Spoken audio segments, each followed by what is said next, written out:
Excellent work. Your father would be proud of you. Having already interrogated the guests, Detective O'Reilly is now discussing the murder with the staff members as they leave the party. It would be best if you don't interfere.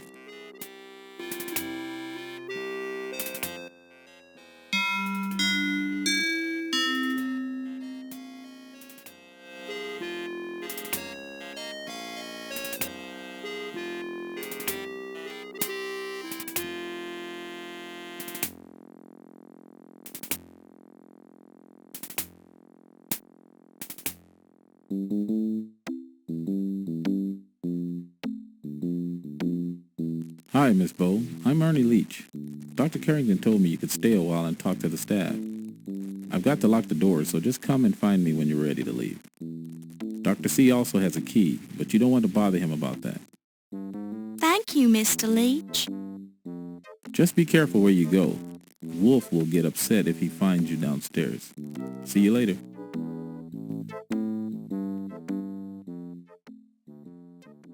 Did you manage to learn anything from your interviews, Detective O'Reilly? Don't bother your little head about it, lass. It's my job, sir. This is an official murder investigation, Miss Bowe. Do not be interfering. Oh, I don't mean to interfere. I just want to know what's going on. Any leads so far? Dr. Carter died as the result of someone sticking a gift shop dagger in his chest. What more do you need to know? Well, for one thing, who did it? Someone who didn't like him, that's my guess. Brilliant deduction. If you think that you can do better. I can try. Oh, wunderbar. Now we've got the amateurs involved. I may not be a detective, but I'm terribly clever. I've solved murders before. Just stay out of me way, lass, and don't destroy the evidence. Certainly not. Yeah. Humph.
Talk to Dr. Miklas about that if you want to know more. She translates hieroglyphs as a hobby.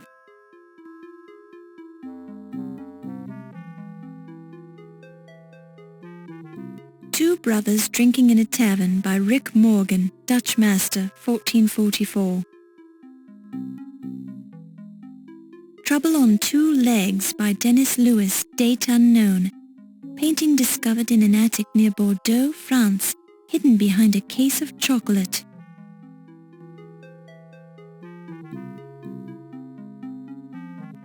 Cart Before the Horse by Susetto Live in Godoni, 1481. A typical light-hearted painting by Anonymous Bosch called A Heartwarming Story, depicting dead humans being tormented by skeletons and demons in hell.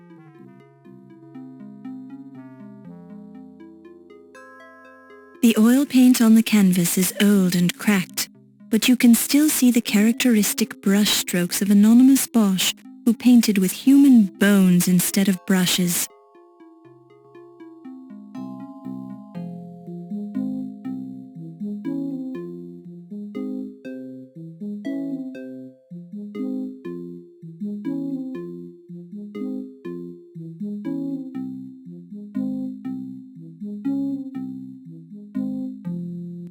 The glint doesn't glint when you hold your finger on it.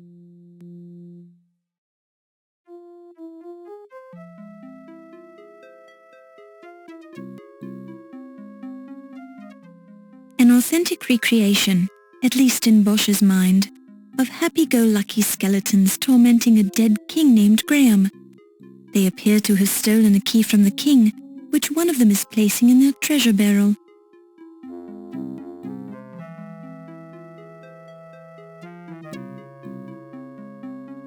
Inspecting the painting carefully, you note the bloody quality of the red pigment and recall that Bosch was known for the use of human blood in his paintings.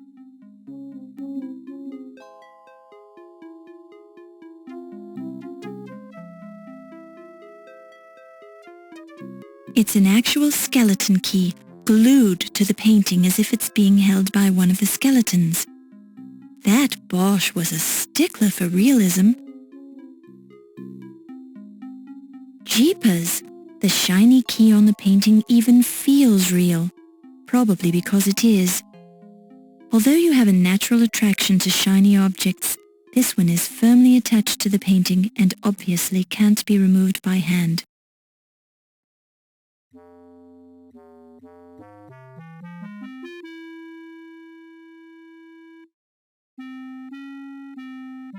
When you touch the painting, you smear a bit of the paint as if it's still damp. Feels like a painting by anonymous Bosch, who is known for the distinctive texture of his canvases, among other things.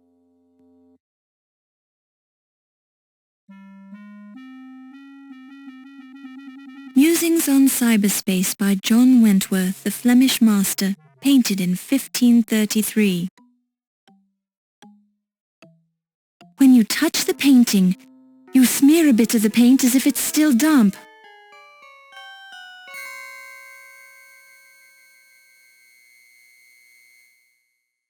Portrait of a Young Man by Marcello Fleming, Italian master, 1550.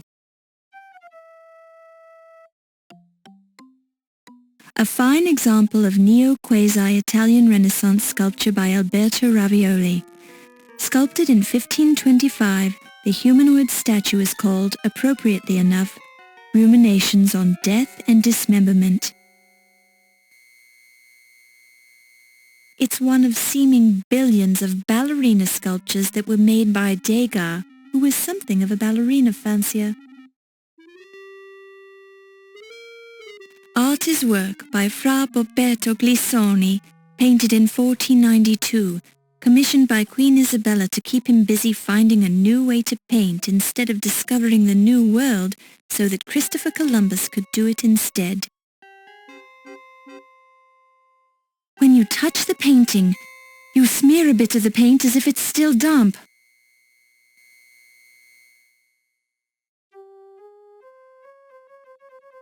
One of the many paintings in Michelangelo's Battle of the Nudes series. Don't touch the nudes.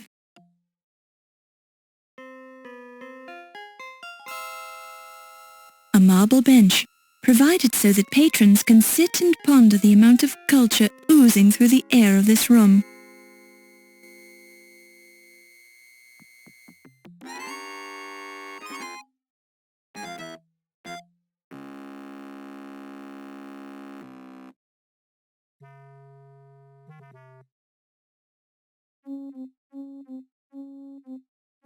You hear muffled voices coming through the door to Yvette's office.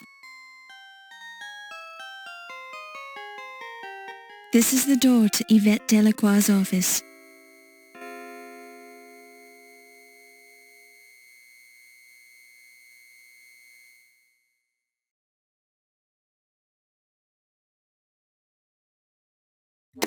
This door is locked.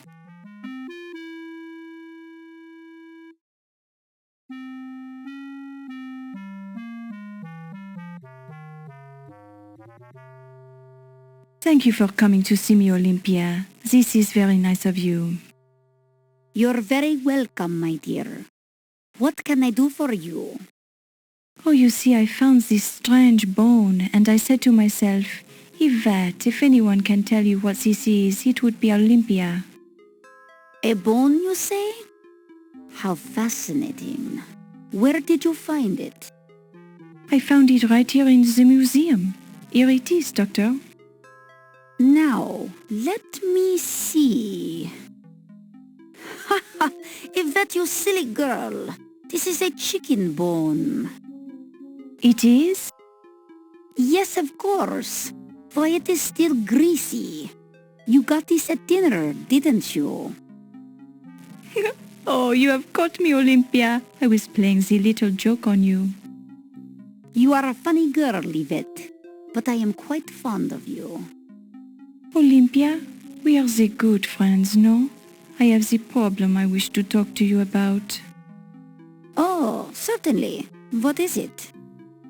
Come closer so I can whisper it to you. It is very personal, and I want no one to overhear. Oh, my. Oh, my. Oh, my.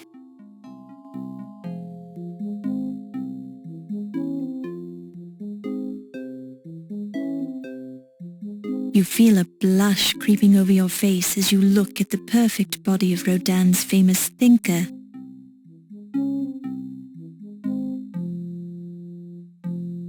Tentatively, you touch the cool bronze. It feels as smooth as it looks.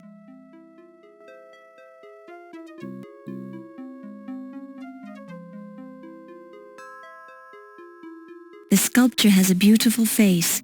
Its strong but sensitive lines remind you of Steve.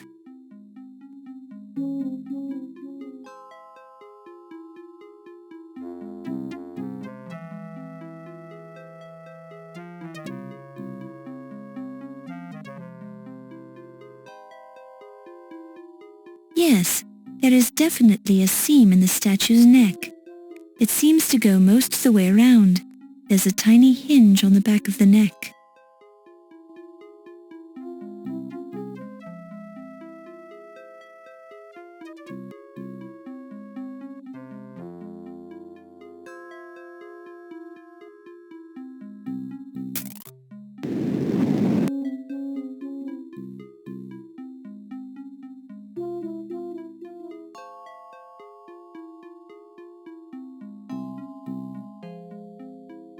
The sculpture has a beautiful face. Its strong but sensitive lines remind you of Steve.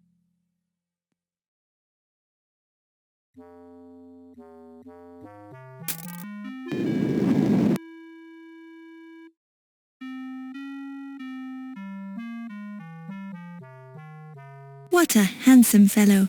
Let's see what the plaque says. Caesar Augustus, BC 63 to AD 14. Octavian, great-nephew and adopted son of Julius Caesar, he assumed the name Augustus after his sound defeat of Mark Antony left him supreme master of the Roman world. He was the first of the true Roman emperors, not counting Julius, who didn't live long enough to enjoy the title, and established the Pax Romana throughout the empire. His wife murdered him with a poisoned fig. He was a pretty nice fellow for an emperor, and everybody missed him. Oh my, he looks dour. Let's see who he is. Tiberius, BC 42 to AD 37. Tiberius disliked most everyone and practiced the strictest economy with funds devoted to public amusement. Consequently, most everyone disliked him. Although he was perceived by the upper classes as a suspicious, ill-natured tyrant throughout his reign, he ruled the empire with a firm, capable hand, and Rome prospered. He was most probably smothered by his nephew Caligula, although no one is quite sure to this day. Nobody missed him. Oh dear, he looks somewhat dissipated. Let's read his plaque. Caligula, BC 37 to AD 41. Caligula started out a decent enough chap, but shortly after he became emperor, he was seized with a severe illness which unsettled his reason. Consequently, his name has become a byword for frantic cruelties and insane imaginings. The grotesque atrocities of his reign were ended when he was assassinated by the Praetorian Guard in a grimy tunnel beneath the Colosseum. Nobody missed him either. There's a thoughtful-looking gentleman. What does his plaque say? Claudius, BC 10 to AD 54. Enthroned by the Praetorian Guard after the assassination of his odious nephew Caligula, Claudius accomplished much for the empire. Although weak and timid by nature, he proved to be a noble statesman. He built the famous Roman aqueducts and conducted a successful campaign against Britain. His fourth wife murdered him with a poisoned mushroom. She didn't miss him, but the rest of the empire did.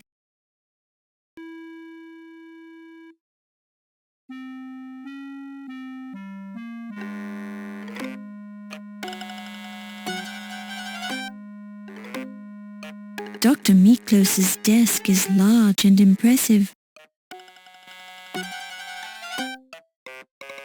It's Dr. Miklos's chair.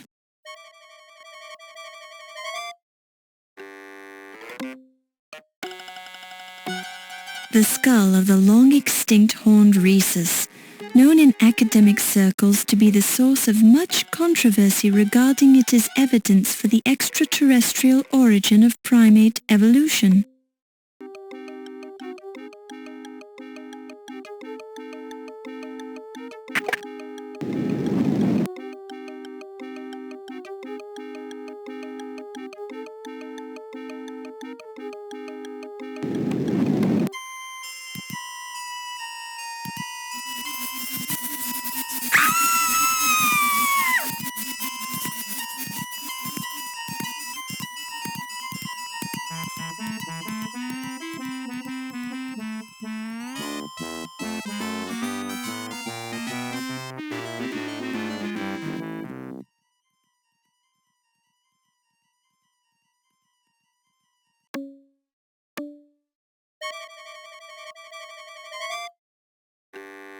It's a rat, ready to pounce. Well, he would pounce if he wasn't stuffed.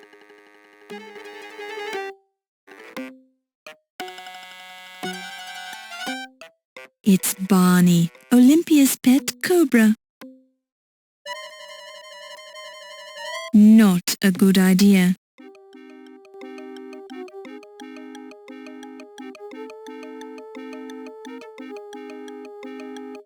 What an interesting array of books. Some of the titles include Hide Preservation Techniques, The Care and Feeding of Domestic Beetles, How to Raise and Train Rats, Modern Bone Scraping, Know Your Roadkill, and Millipedes as Household Pets.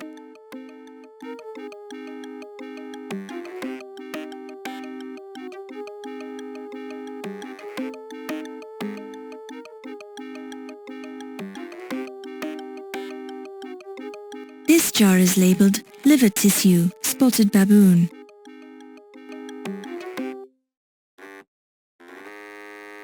The jar on the bottom contains the soul of an Egyptian high priest and bears the inscription, "Add 3 cups of water and stir well."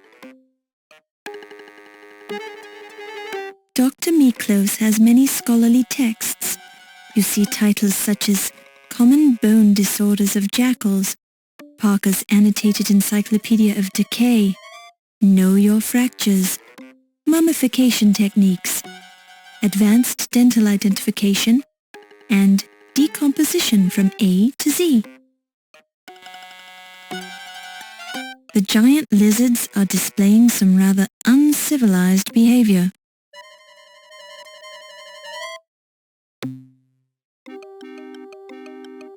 It's an intercom slave unit.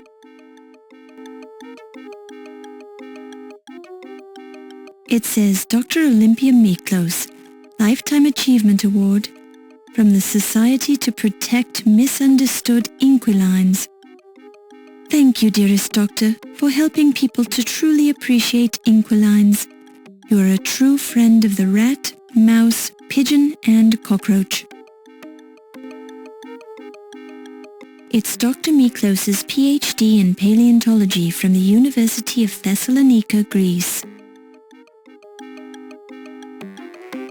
It's Dr. Miklos' double master's degree in paleontology and physical anthropology from the University of Thessalonica, Greece.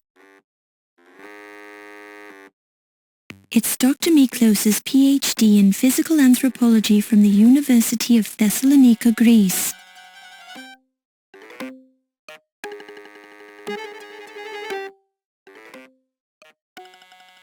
A number of hieroglyphics are carefully drawn on the blackboard.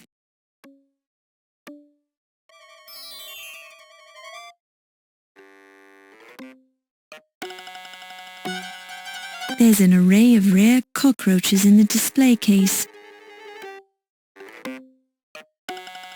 The cloth seems to be covering something up.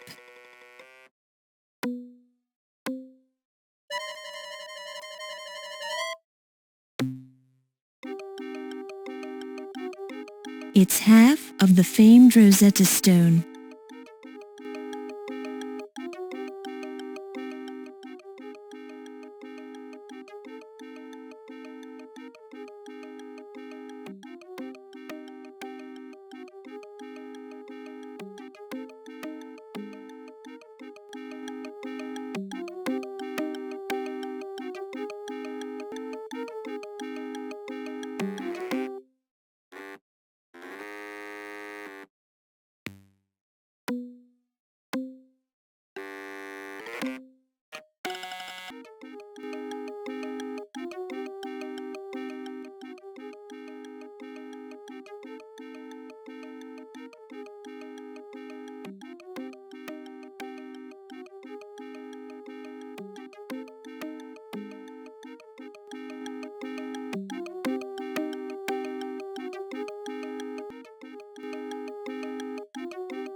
The cages are empty now. You can only guess at what they once held.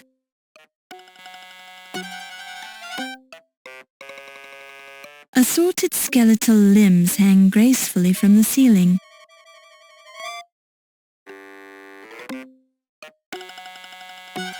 It's a rat, ready to pounce. Well, he would pounce if he wasn't stuffed. Seibert, a formerly successful flax farmer from Nebraska, apparently strayed from a museum tour many years ago. His remains were later found in a rarely used storage closet. Since he left no known survivors, the museum president decided to keep him on as a permanent staff member. This office is now his permanent home.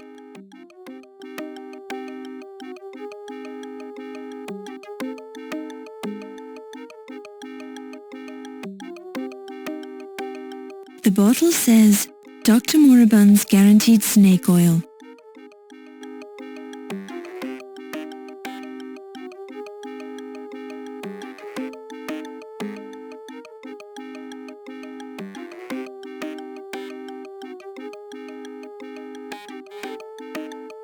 Good evening, Miss Bo. Oh, you startled me. Good. It gets the blood flowing, doesn't it? Well, I suppose so. I see we're looking at my snake oil. Well, I was just looking around. I'm sure you meant no harm. What's the snake oil for, anyway? It repels snakes, of course. Comes in handy when I'm working in the basement.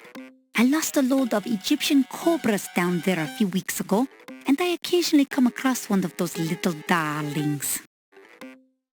Those snakes always want to bite me, but I'm sure they don't mean anything by it. It's just their way. They get nervous very easily, you know. Normally, I love to watch them kill things. My Barney will kill anything he can sink his teeth into. Charming. Well, I'd like to chat some more, but I've got to rush off and meet that young Steve fellow. He promised to show me his scars. See you later.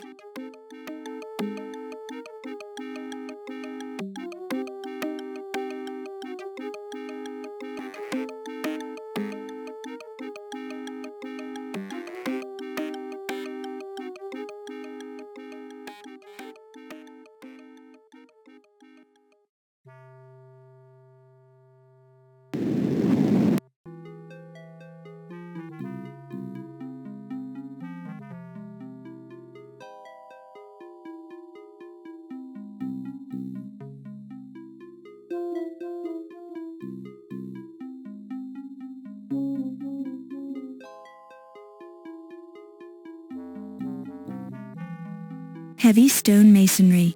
Each block must weigh hundreds of pounds.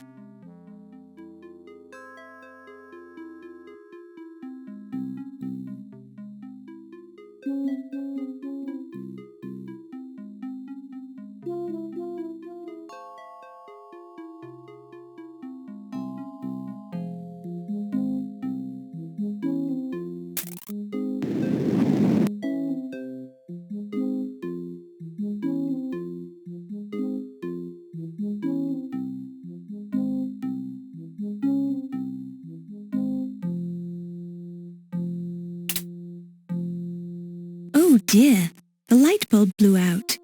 You hope someone will invent a reliable light bulb one of these days.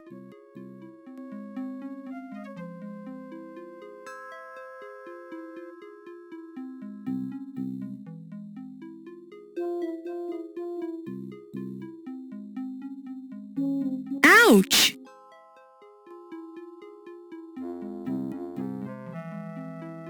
You can barely see a narrow, treacherous spiral staircase descending into the depths of the black stairwell.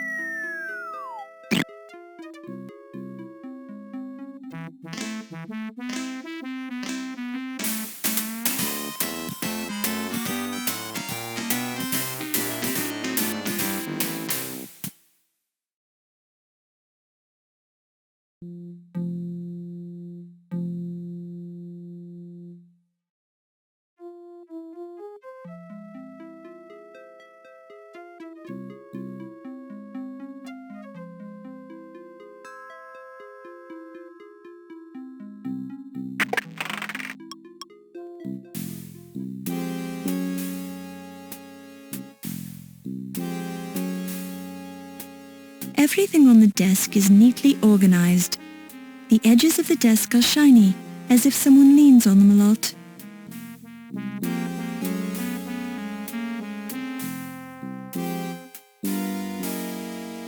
A used piece of carbon paper.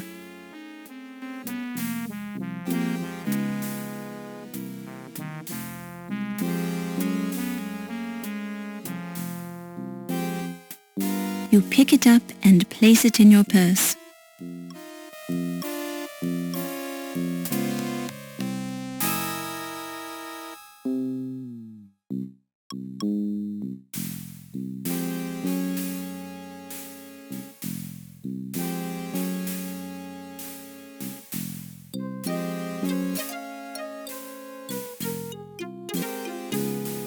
Backlit, you can read the words typed into the carbon paper. Ernie, Big Al called to see if you could do some fencing for him next week. He says he'll make it worth your while to do a fast fencing job.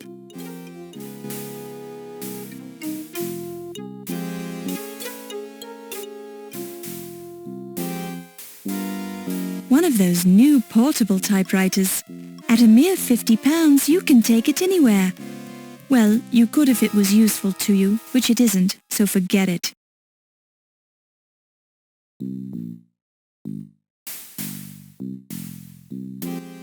It's an intercom slave unit.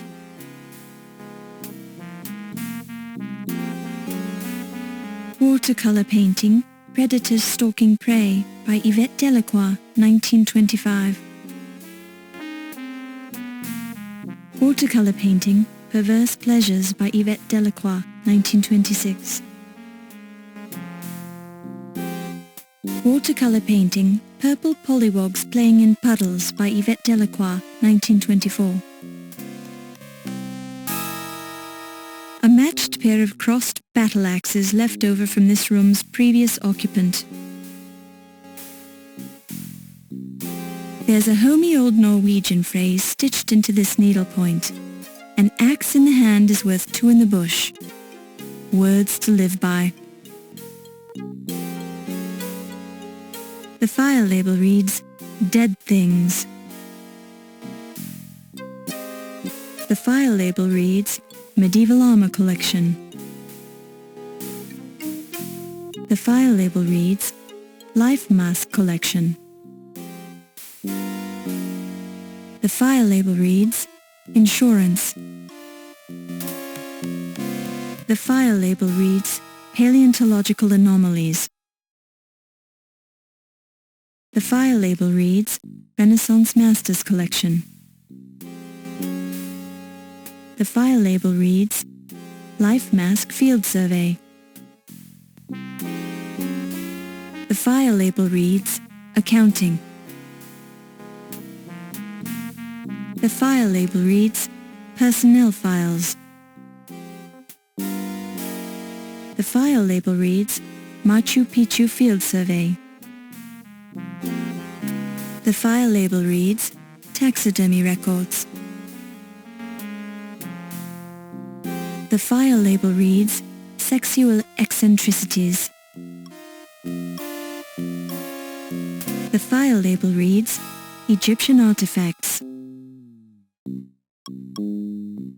The file label reads, Museum Artifact Research Exchanges.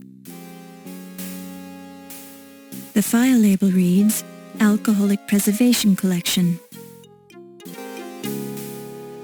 The file label reads, Shannon Rat Collection. The wood file drawer is locked. Yvette is the only person who can open it. The wood file drawer is locked. Yvette is the only person who can open it.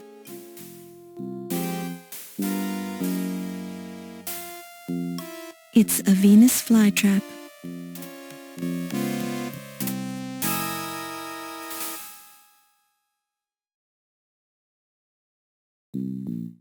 The light bulb is on.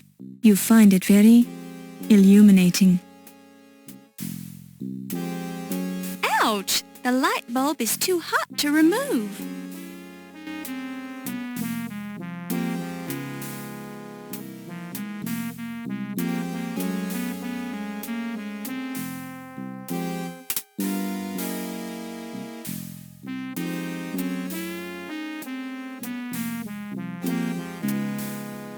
Although the light bulb is starting to cool, it's still too hot to handle.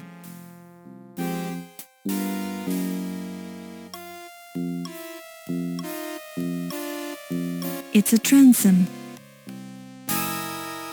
It's a diploma with Yvette Delacroix's name on it. An advanced degree in French from Ball State University, to be exact.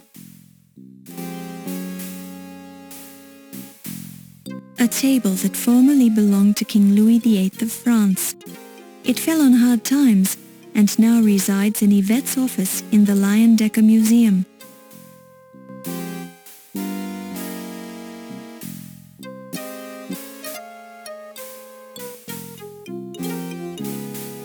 A paper cutter with a sharp blade.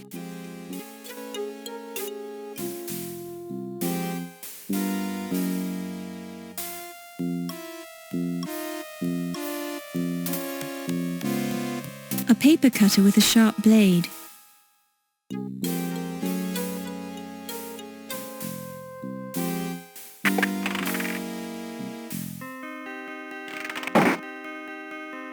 You hear muffled voices coming through the door to Yvette's office.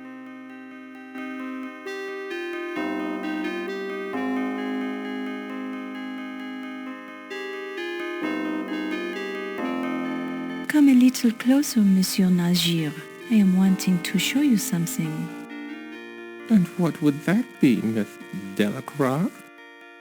Look at the palm of my hand. It is a lovely palm, to be sure. But what am I supposed to see? You see this line, monsieur? It is my love line. My goodness, Miss Delacroix. It goes all the way up your arm and disappears up your sleeve. Would you like to see where it ends up, Ramses? Have you ever been to Paris, Ramses? No, I can't say I ever have. Then you have never seen the Eiffel Tower? No. Well, by all means, let me show you. Miss Delacroix, please. I'm a married man. Oh, dear. Have you forgotten who let you into the museum, Ramses? Have you forgotten who showed you the secret room for your little ceremonies? You haven't, have you? No, I haven't, but... Then you will let me give you the grand tour of the tower, no? We'll have to go somewhere else. I don't feel safe here. Lead the way, monsieur.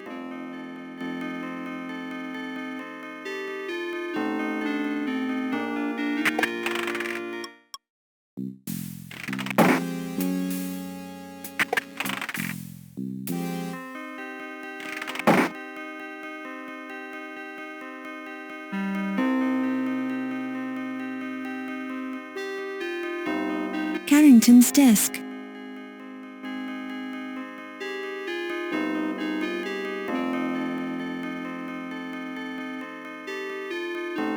It's the only telephone in the museum. As with so many other things in this museum, this phone is dead.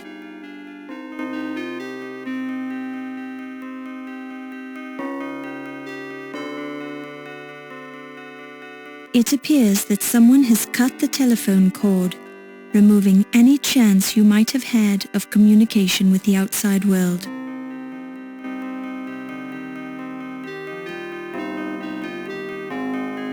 A desk lamp. That's not the sort of thing you want to examine too closely.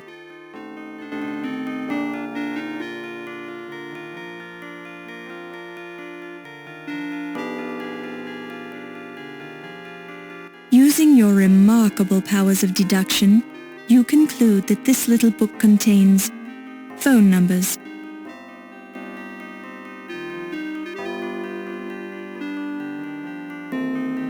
Phone numbers: T. Dargan, WP 5125, R. Williams, BL 4468, I. Did It, SH 0244, Be Safe, KL 0527, U. Hoser, LI 2077, N. Yet, KL 4004, E. Leach, BR 1833.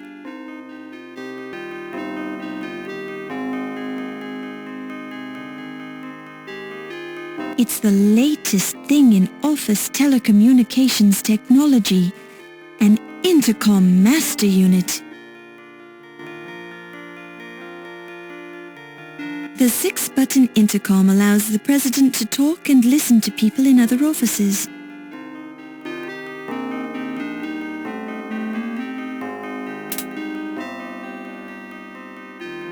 The intercom crackles and you overhear a conversation.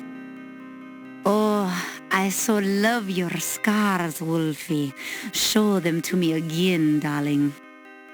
They are yours to admire, my strudel. Hoopa! Very, very nice. Yeah, and I have this new bone for your collection. Ah, such a large bone, too. Where did you find it? I've been carrying this bone around for years. It is yours now, my Fräulein. You may do with it what you will. I'm impressed by your generosity, Wolfie.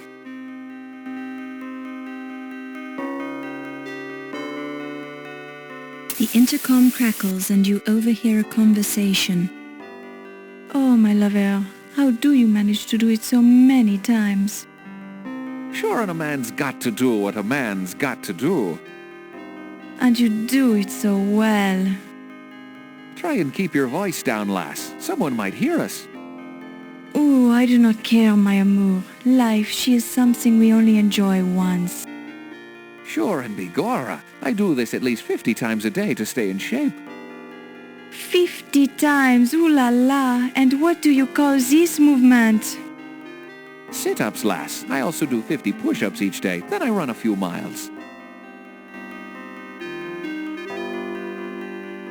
The intercom crackles and you overhear a conversation. I'm telling you, pal, you're not supposed to be down here.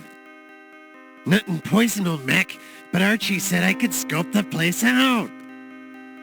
Well, he didn't say anything to me about it. Neither did Mr. Heimlich. And he's the chief of security. It's okay, Mac. Don't get your britches in an uproar. Trust me. I'd only trust you about as far as I can throw you. Hey now, there ain't no need for fiscal violence, Mac. I'll give you 10 seconds. If you aren't out of my sight by then, I'm gonna hurt you real bad. You're touchy, ain't ya? But I was done down here anyways. See you around, Mac. Not if I can help it.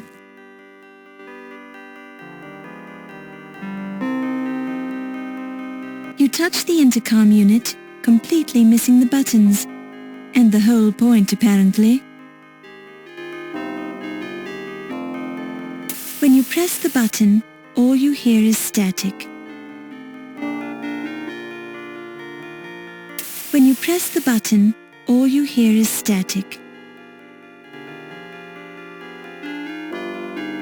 When you press the button, all you hear is static.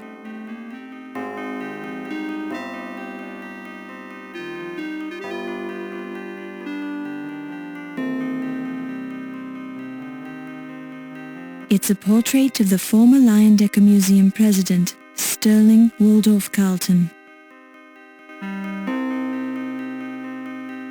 It might be a trick of the light, but one side of the painting seems closer to the wall than the other.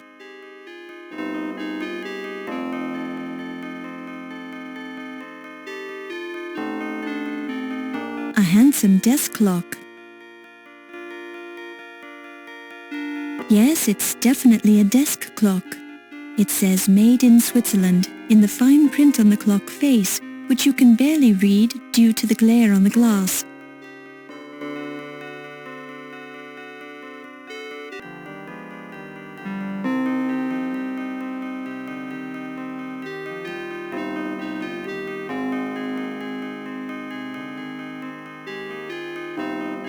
The note is written in a man's handwriting, probably belonging to Dr. Carrington. Countess and Ziggy at 1 a.m. Medieval armor display.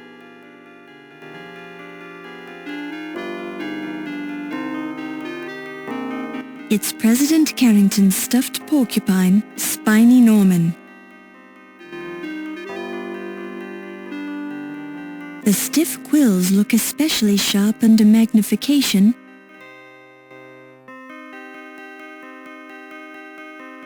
The mask of El Whoopintot, the god who scares Hottentot children. Hottentot elders told stories of how El Whoopintot would jump down from the roofs of Hottentot mud huts to steal the noses off children who didn't behave properly. Anthropologists attribute the El Whoopintot stories to tribal myth, but the ancient records reveal that many Hottentots lived their adult lives without noses. There's a moral here somewhere. The tribal death mask of the Hottentots. a fireplace built by a careful craftsman to last hundreds of years.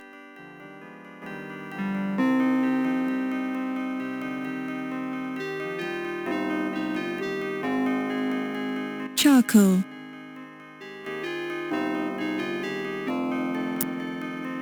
You pick it up and place it in your purse.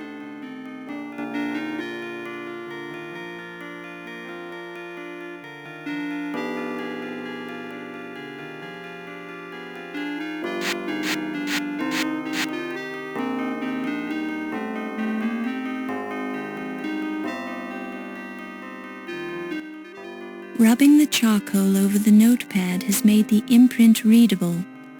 Yvette 8 o'clock Egyptian rum, Tut 10:15 Egyptian rum, Carrington 11 o'clock his office.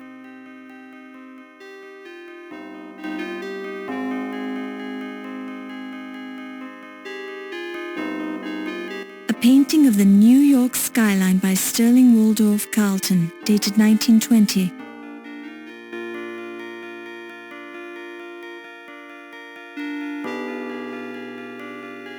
Upon close inspection, you see nothing new here.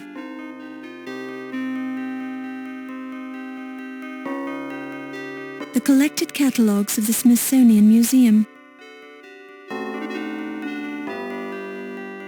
Numerous hefty tomes on the topic of medieval armor. Looks can be deceiving. First editions of classic literature. The President's Chair. The war mask of the Potentat tribe. The Potentats would strike fear into the hearts of their enemies, the Hottentots, by wearing these masks into battle and screaming their battle cry, "Hop goes the weasel!" which translates roughly as, "Go back to your own side of the river, you Hottentot wimps." The Hottentots hated the Potentats primarily because the Potentats kept stealing all the Hottentot women. Actually, the Hottentot women kept defecting to the Potentat tribe because they had better food, better villages, and men who bathed regularly. You might say that the Potentats were the first yuppies. The Mask of El Bupentat, the Hottentot god of war. Hottentot warriors would invoke their god of war with the battle cry, "Boop boop-a-doop."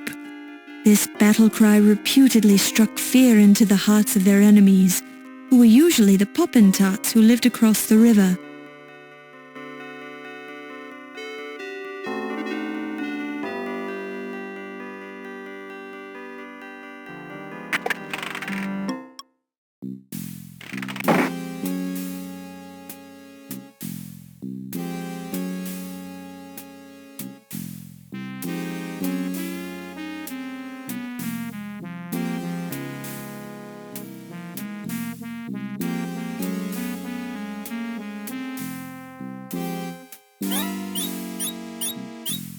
You pick it up and place it in your purse.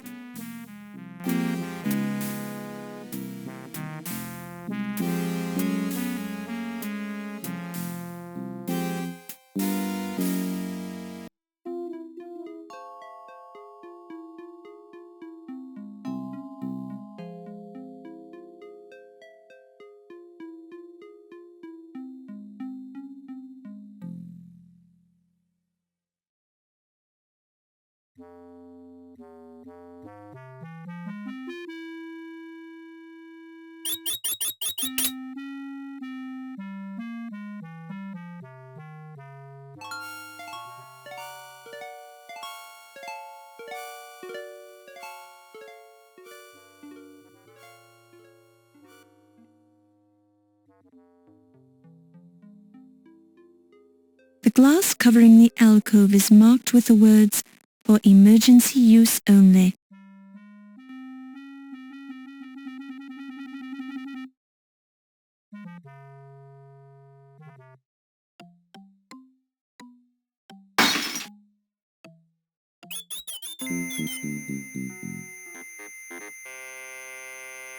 Was ist los? What do you think you're doing? There's no emergency here. Nicht gefingerpoken mit der Lantern.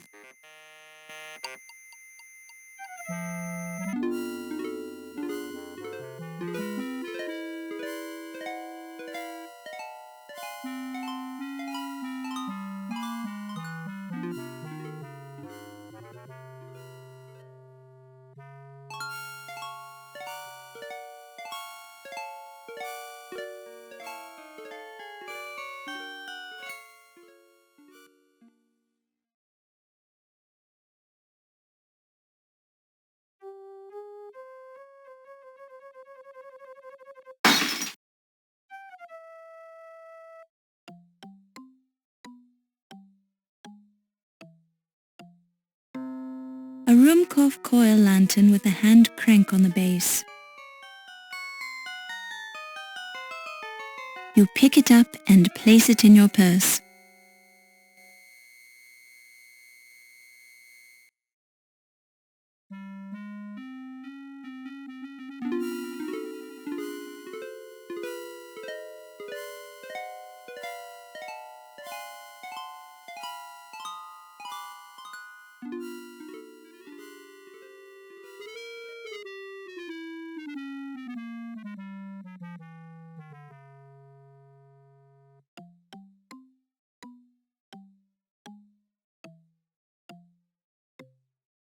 You hear muffled voices coming through the door to Yvette's office.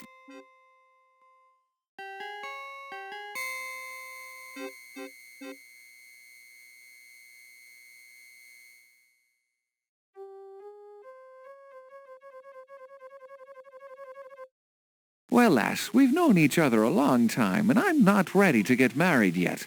But I know one thing for sure. I love you. Oh, my great detective, this feeling, it is mutual. Just be keeping in mind that I'd have to kill you if I ever found out you were sleeping with someone else. What?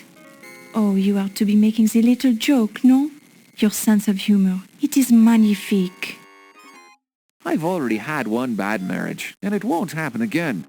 It's been a long time since I've been able to trust anyone as much as I trust you. This is very flattering, my love.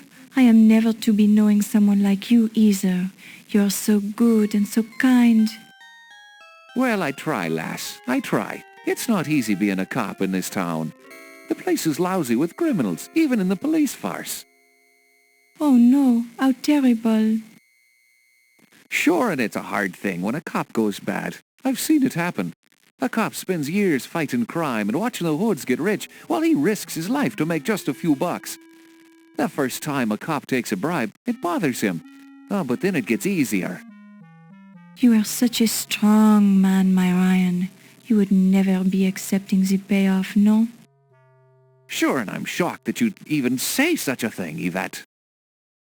I'm sorry, my love. I should have known better. You'll have to show me how sorry you are. Kiss me. Gladly, my love. How can I resist?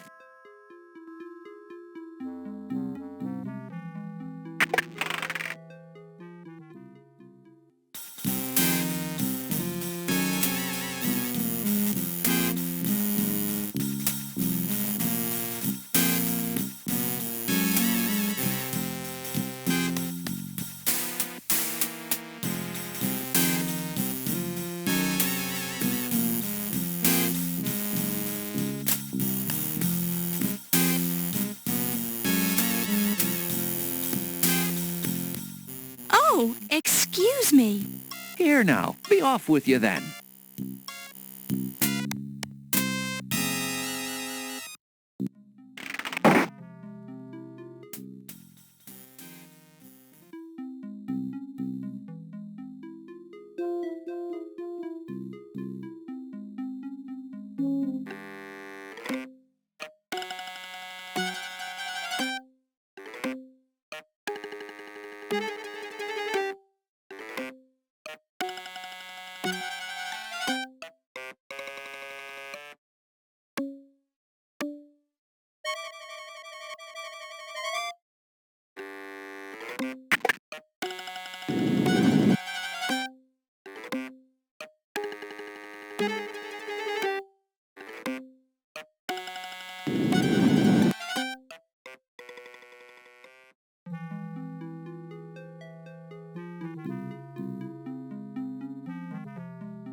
Oh, good evening, Miss Bow.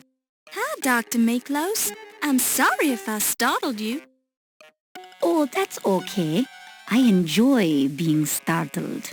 And please, call me Olympia. Okay, Olympia. You enjoy being startled? It gets the blood flowing.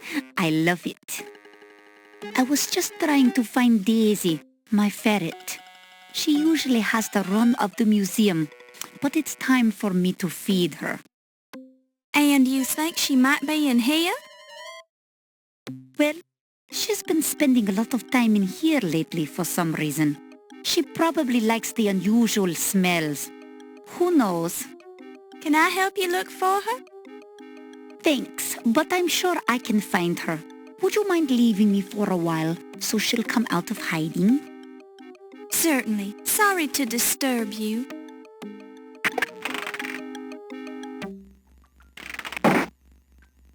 You hear muffled voices coming through the door to Ernie's office.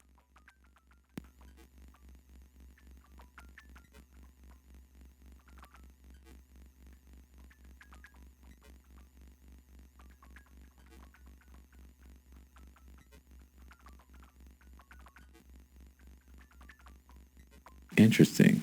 I never noticed that before. You never noticed what, my love? You have a tattoo of the Eiffel Tower on the inside of your left thigh. Ah, you are doing this to distract me, no? But I am worried about you, my Ernie. You are so big and so strong. But this ice pick fellow, he is a dangerous one, no? Yeah, he's dangerous. But I'll pay him his dough. Ernie Leach always pays his debts. Maybe you can do some more fencing for this Big Al. He pays well. Yeah, Big Al's a good customer. But there's only so much fencing I can do for one guy. This ice pick might try to make the example of you before you can pay him off. He keeps leaving these threatening messages. Don't worry, baby. Icepick knows he won't get his dough if he kills me. Maybe I can get into a hot poker game down at the Harlem Swinger and win enough money to pay him off. No, no, no. The gambling is what got you into this mess, my Ernie. Yeah, maybe you're right. But I've got bigger problems tonight. I saw something I wasn't supposed to see. What? You're better off if I don't tell you about it. Now, what's this on the top of your Eiffel Tower tattoo? I think you know what it is, my Ernie. You've seen it before. And I always enjoy seeing it again, baby. Ah, you American men are so charming.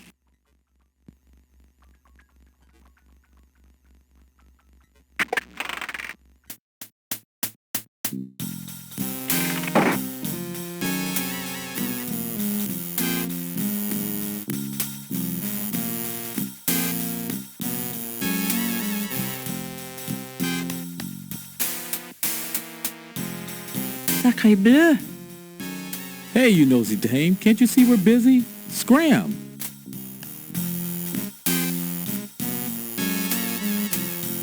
Are you deaf? Read my lips. Get out!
evening, Dr. Smith.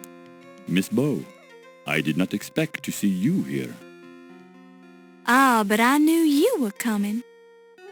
You did? How? How is not important. The question is, why are you here? I had an appointment with Dr. Carter. You must be aware that he's dead.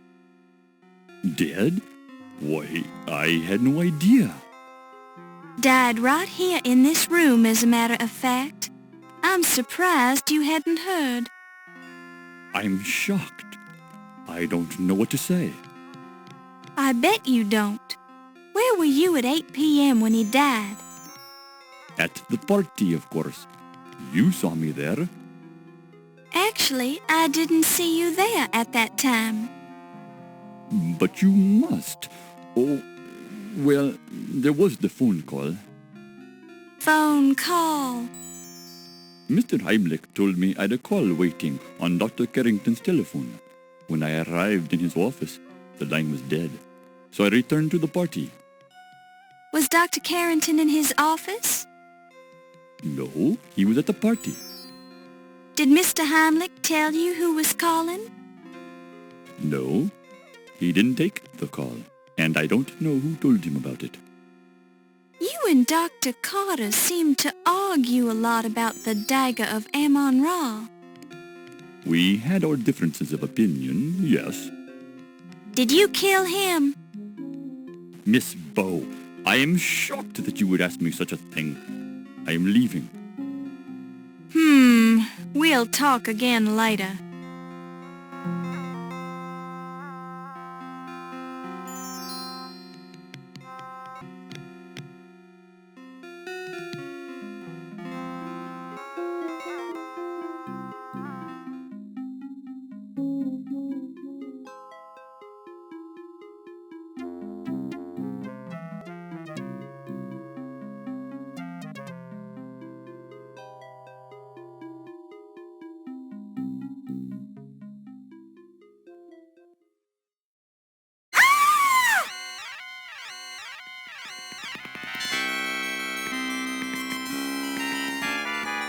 The corpse is wearing a black tuxedo jacket. At the moment it's a poor fit, especially around the neck.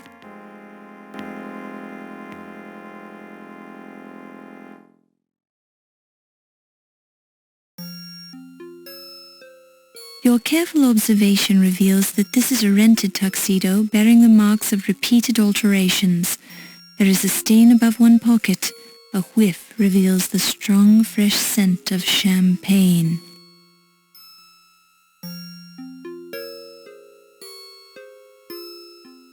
The man's neck has been roughly cut. The neck wound reveals many sharp cuts of various lengths, as well as some tearing of the flesh. Either this decapitation was accomplished with an instrument not intended for this purpose, or the victim was still alive and struggling at the time.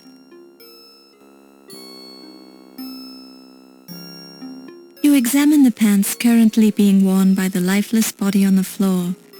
They're tuxedo pants with a thin stripe of satin up the side of each leg.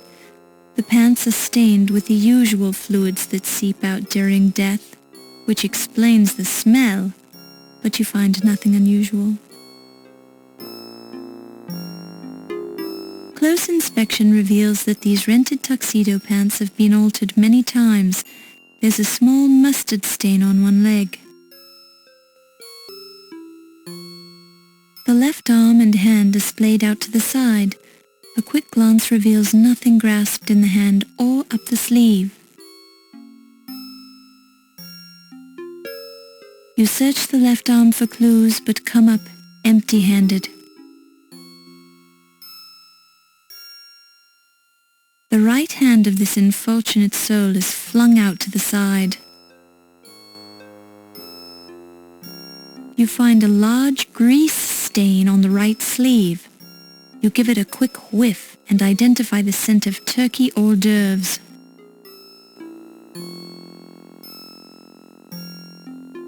How ironic.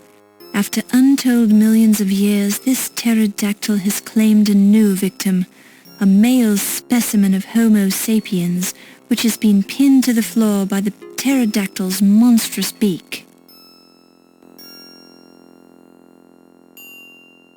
This is one of the 3 wires that formerly suspended the pterodactyl from the ceiling, giving it the appearance of soaring high above the floor. You carefully examine the dangling end of the wire. It's a clean cut, indicating that somebody deliberately sliced through the cable from the catwalks high above.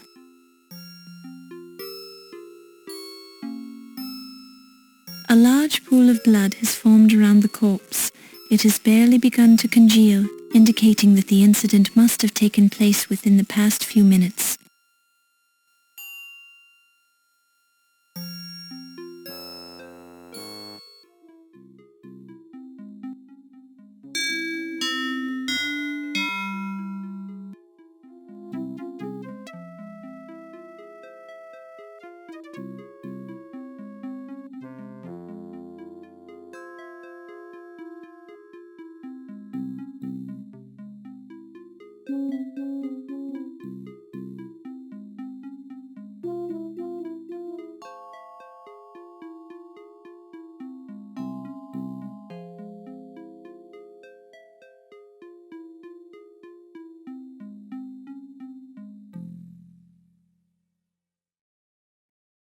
This appears to be the head of an Eskimo. You wonder if they really do use every part of a seal. This is the life mask exhibit. You haven't seen this many dead-looking, expressionless faces since your accounting class at the university.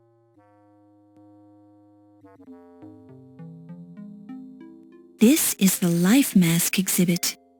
You haven't seen this many dead-looking, expressionless faces since your accounting class at the university.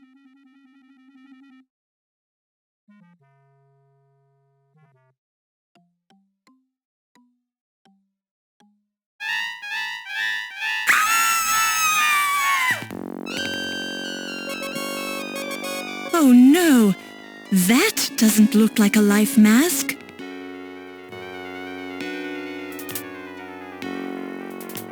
It's Ziggy's head!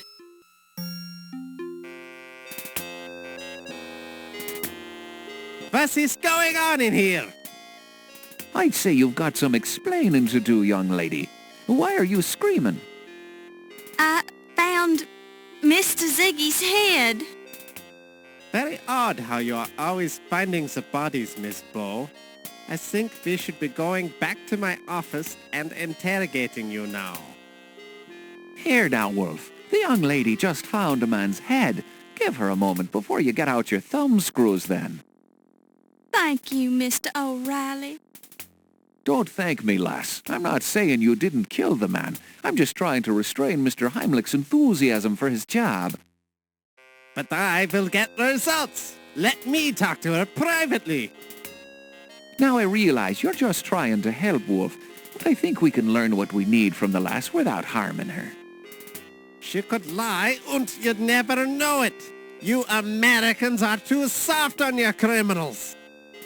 I just walked in and found his head, that's all.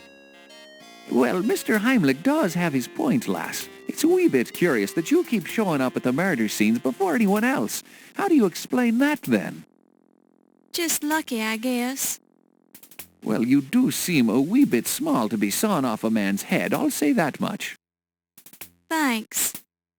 This Fräulein could have had help. Or maybe she's very clever.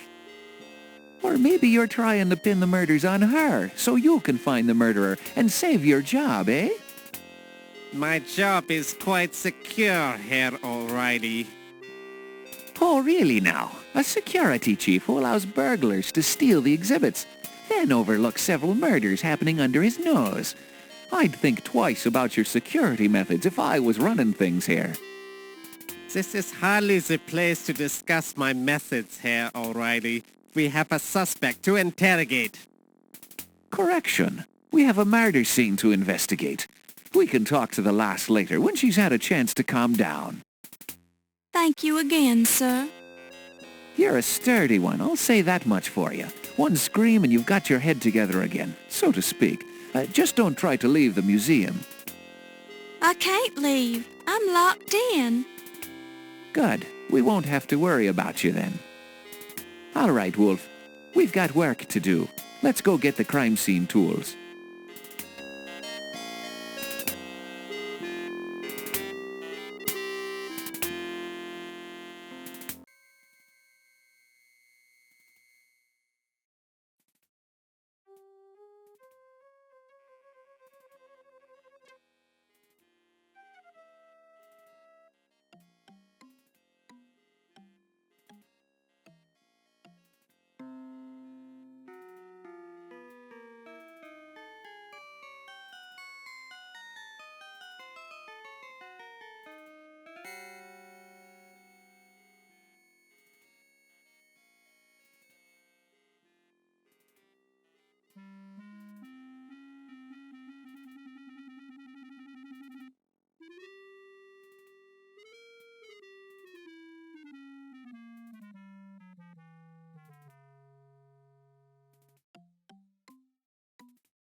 It's an intercom slave unit which can't be controlled from here.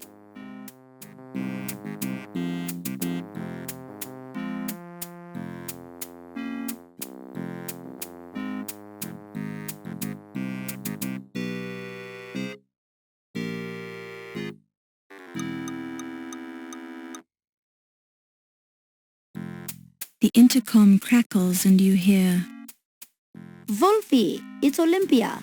If you can hear me, meet me in the armor room at 2 o'clock. You promised to show me your private scars, remember? See you there, Wolfcakes.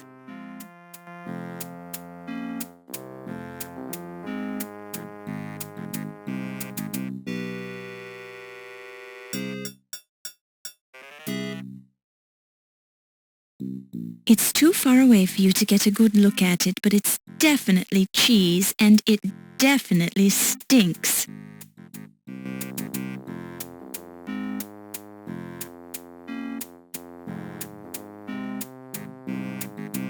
It's a length of wire.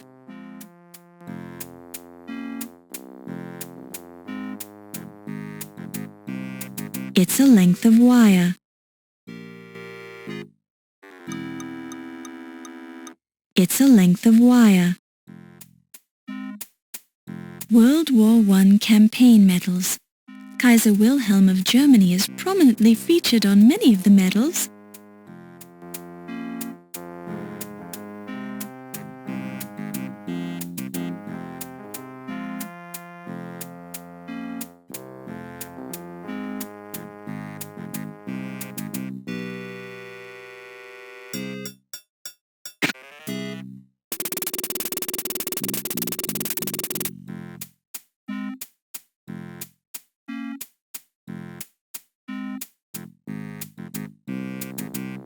You pick it up and place it in your purse.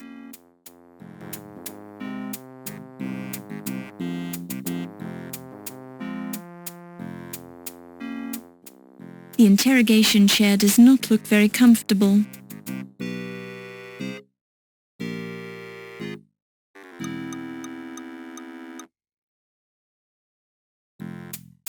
A heavy cavalry saber.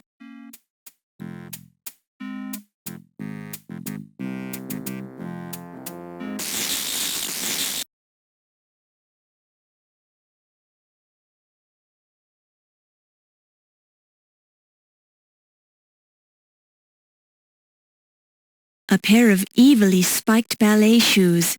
Ballerinas were tough in the old days.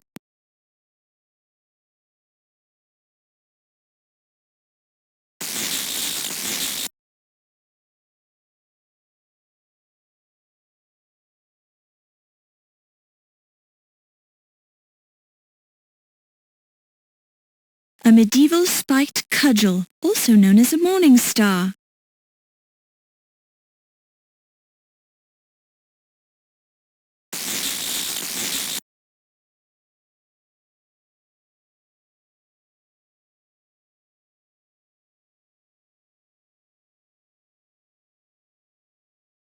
A cavalry musket.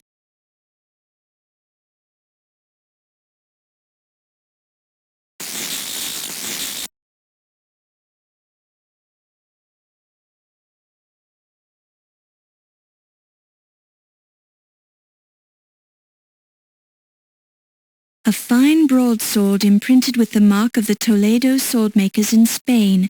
It looks very sharp and deadly.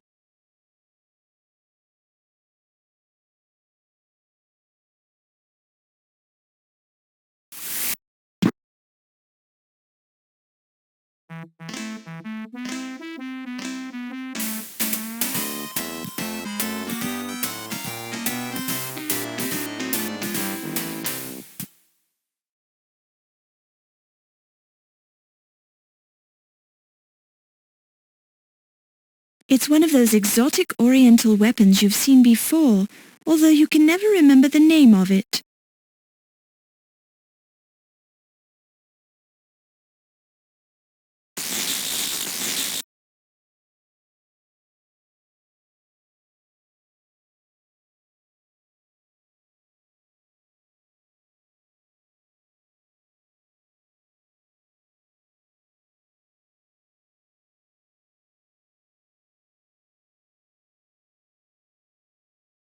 This is a type of spiked flail known as a holy water sprinkler, which was quite popular in medieval battles. The name, of course, is a humorous reference to the religious device that is swung in a similar manner. The main advantage of a flail over a common mace was that the spiked iron head of the weapon developed extra smashing force as it swung at the end of the chain which attached it to the handle. Although it's a very nice spiked flail, it's not the sort of thing you'd like to carry around. Besides, you could put an eye out with that thing.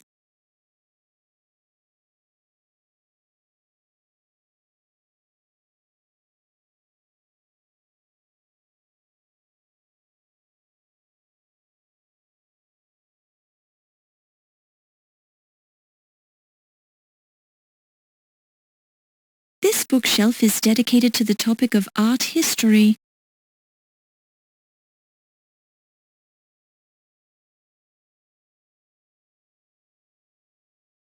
A series of books on torture without leaving scars.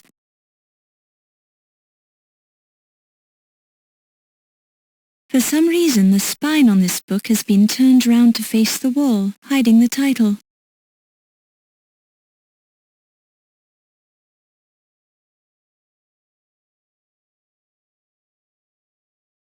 This book is a collection of poetry by Lord Byron. Apparently Heimlich had it turned on the bookshelf so that the spine with the title faced the wall. Perhaps he was embarrassed to have a poetry book on his shelf?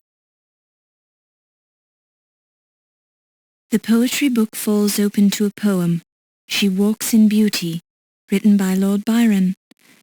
The page is marked by a black garter with a note pinned to it. You pick it up and place it in your purse.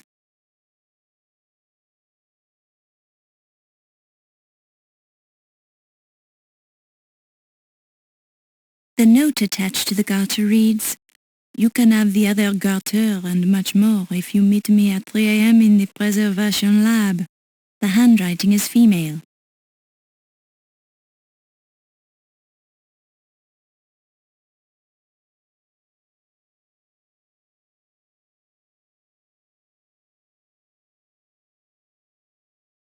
A variety of shiny medals.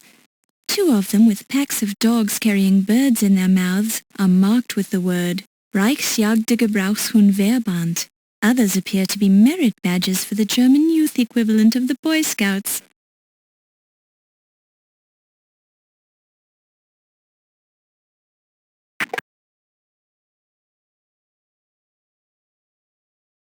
What a suspicious-looking button. I wonder what it does.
It's the body of President Archibald Carrington III.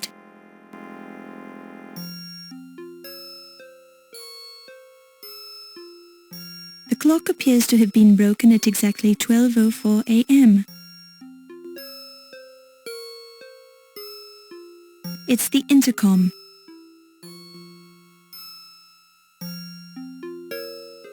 Two letters written in blood on the desktop. It's dripping blood. It's the pale right hand of Carrington's corpse. The fingers are showing signs of lividity.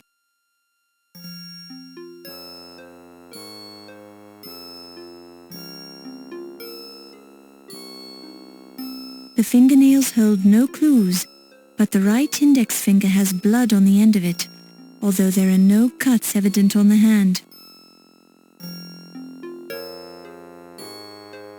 It's the pale left hand of Carrington's corpse. The fingers are showing signs of lividity. Neither the fingernails nor the fingers hold any clues.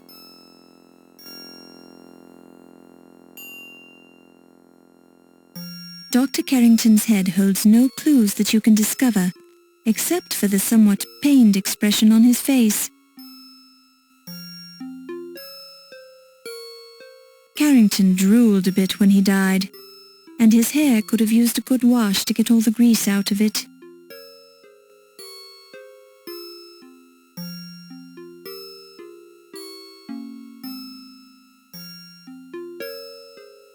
You see 2 letters written in blood, CP.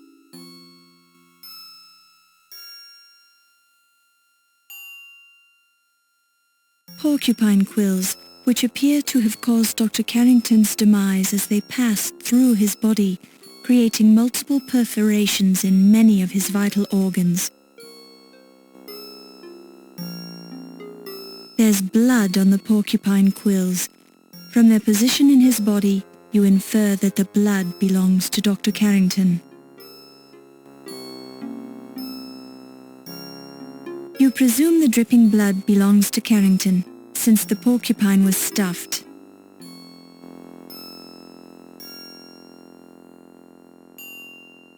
Countess and Ziggy at 1 a.m. Medieval armor display. The note is written in a man's handwriting, probably belonging to Dr. Carrington.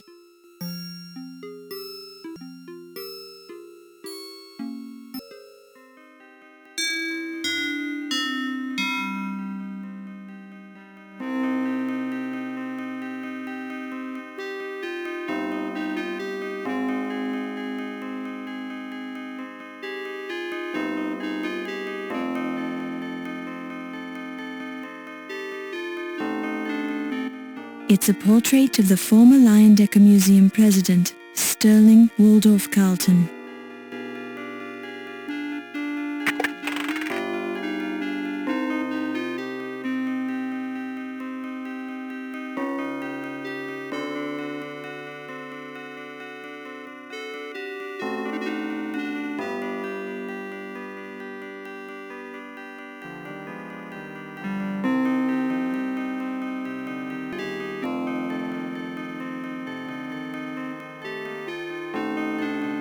Using your remarkable powers of deduction, you conclude that this little book contains phone numbers.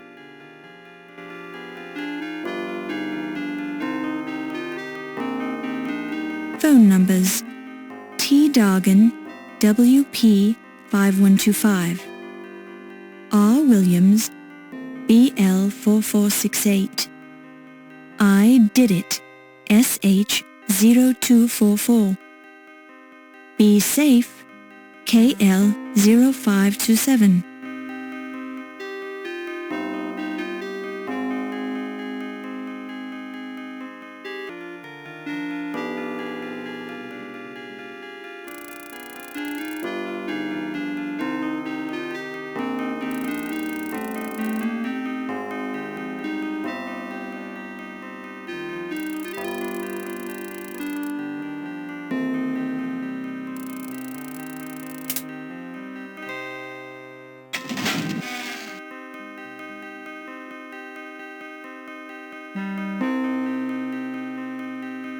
It's the personal diary of former museum president Sterling Waldorf Carlton. Not wanting to remove evidence from the crime scene, particularly when you must have broken some sort of law by opening the president's personal wall safe, you decide not to remove the diary. Glancing through the diary and the male handwriting within, it refers to Sterling's growing fear that the Countess only married him for his money and that she could be planning to kill him. The final entry reads, "Yvette fears her too."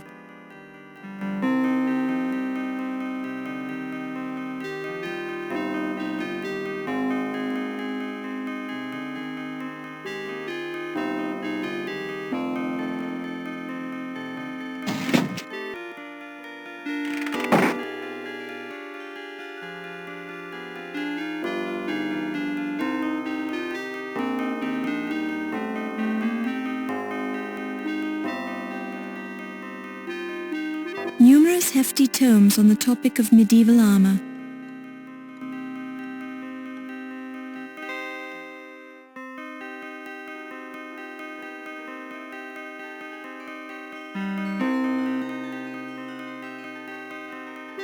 A large format illustrated version of Crime and Punishment by Dostoevsky.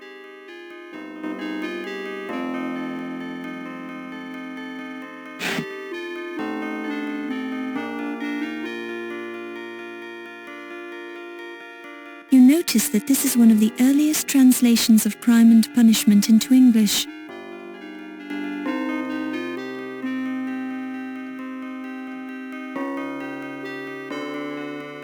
There's a police file hidden in the book.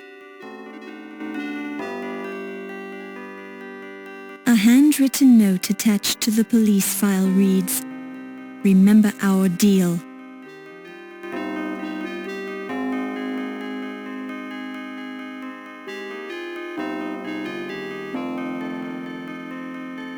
You pick it up and place it in your purse.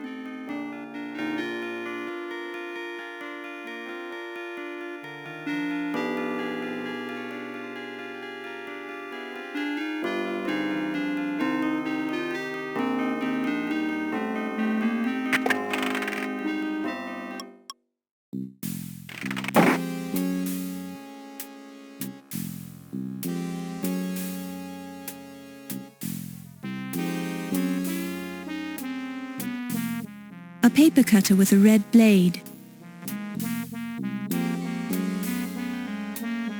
The red stain on the paper cutter blade could be red ink or blood. Perhaps the last person to use it had an accident?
a rare 17th century English tapestry which tells the story of Teutonic warrior cockroaches that crossed into England from Germany and besieged the castle of Rochford-on-Essex.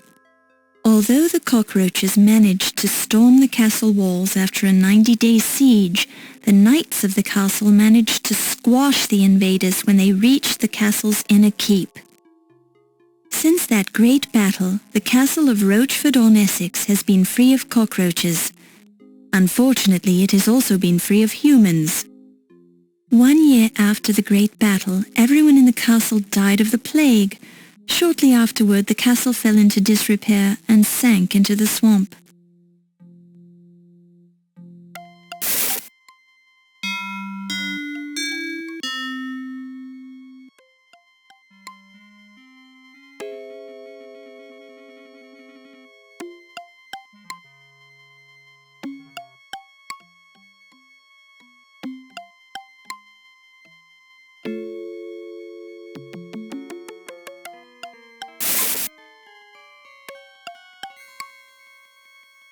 Well, well. Good evening, Countess. What are you doing here? I just happened to be hiding behind the tapestry. You're lying. How could you tell? Nobody just happens to hide behind a museum tapestry. And nobody just walks around inside a museum late at night with paintings under their arms. Paintings? Oh, you mean these paintings?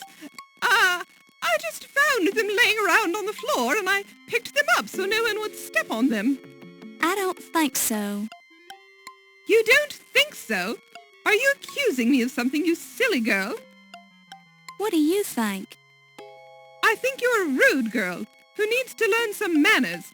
The nerve going around accusing people of stealing paintings. Did I say anything about you stealing them? Well, of course you did. Don't try to trick me, girl. I've got more tricks than you have brain cells.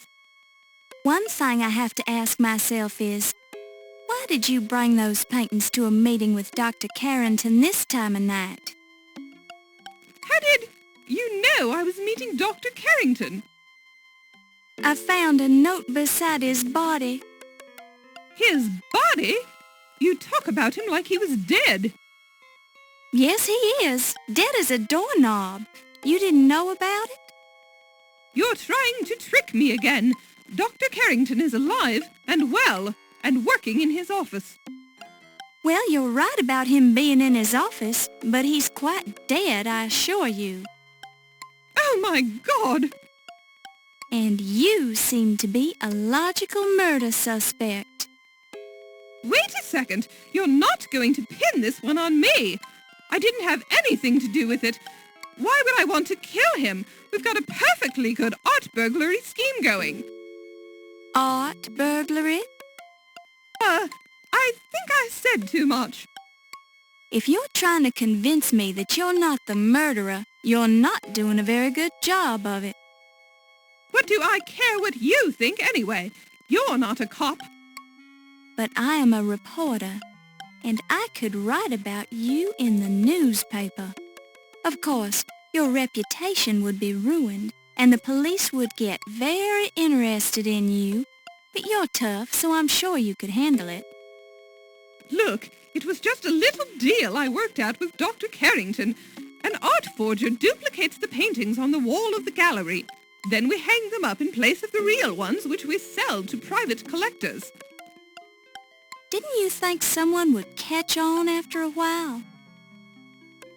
Are you kidding? That's the beauty of the plan. When we had replaced all the paintings, we were going to slash them and make it look like someone vandalized the real paintings. No one would ever think we'd go to the trouble of forging paintings just to destroy them. And Carrington is here to see that no one gets too nosy. You mean he was here?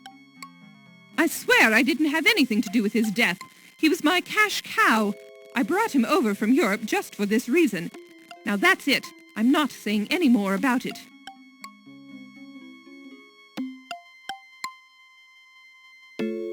You're not looking well, Countess.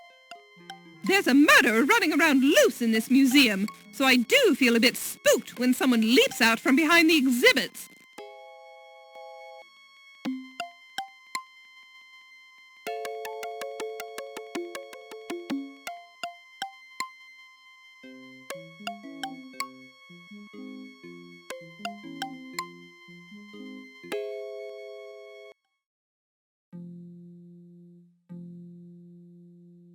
The faceplate on the armor is slightly open, as if something is protruding from the inside of the dark helm.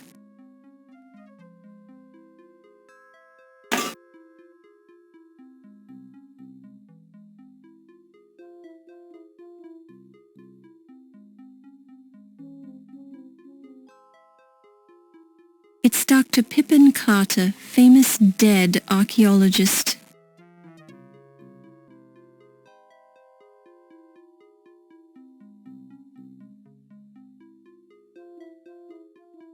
Dr. Carter's body has been indelicately crammed into the suit of armor. His filmy eyes gaze in mute shock. His head is bent at an unlikely angle, and the skin is puckered where the helmet's edges bite into the expanding flesh.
You hear muffled voices coming through the door to Yvette's office.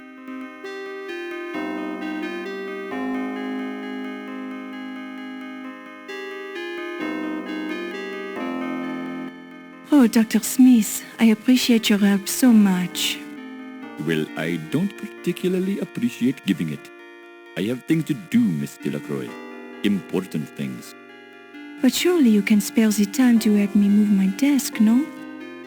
Oh, I suppose. Why do you want to move it anyway? Oh, there is a terrible stain on the rug. I don't want it to show. We don't have to move the desk very far. All right. Oh, it's heavy. Oh! Oh, I am so sorry. Did you hurt yourself? Yes. Oh no, I'm bleeding. You owe me one, miss. But of course, Mr. Smith, I'll do anything you say. Anything. Didn't I let you in when you asked? Didn't I keep your secret? Yes, I suppose you did. And I'm sorry about bleeding on your carpet.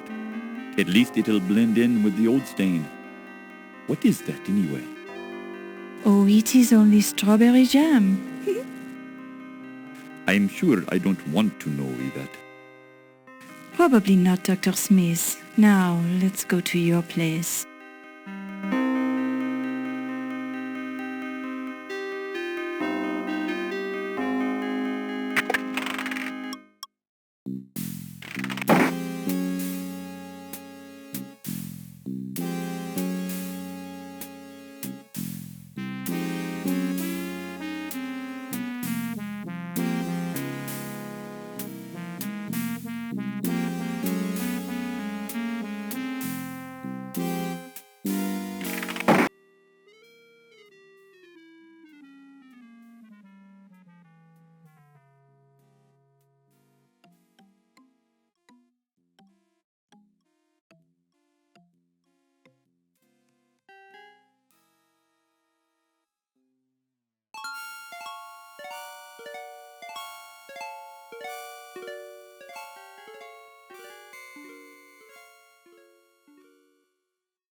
Something I can do for you, Miss Bo? Mr. Leach, can you let me out of this museum? I don't like it in here. People keep dying. Sorry, Miss Bo. I seem to have lost my door keys. Oh, I find that very disturbing. Me too. I can't even let myself out of the building. We're all staying here until I find those keys.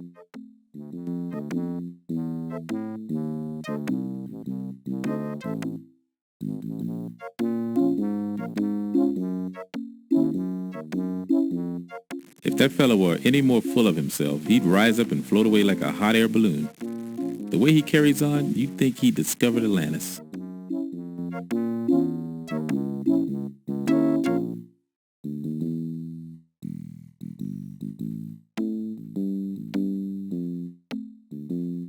Well, I don't see the gent too often. We working class folks don't see the big guys too often, you know what I mean?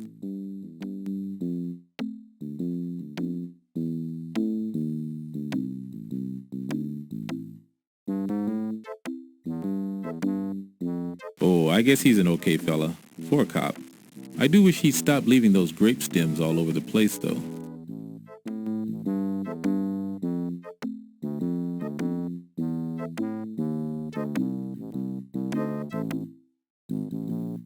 Now there's a Weasley little fella. I've heard he's a stool pigeon. That's a dangerous way to make a living.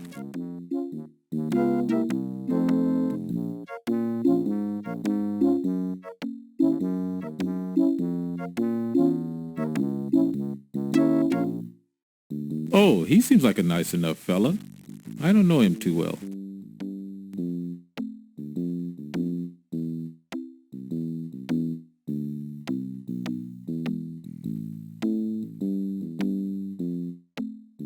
The Countess is a quite colorful old dame, isn't she? I can't help liking her.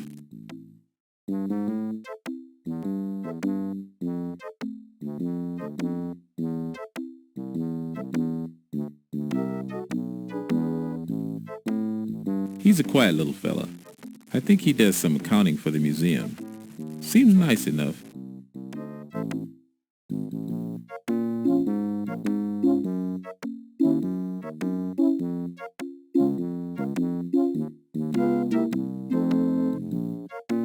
Dr. Miklos is a strange bird, but she's a decent sort all the same. I see her a lot at night working late. Sometimes she invites me in for coffee. She certainly is taken with the plate in my head. She must have looked at the scars a dozen times.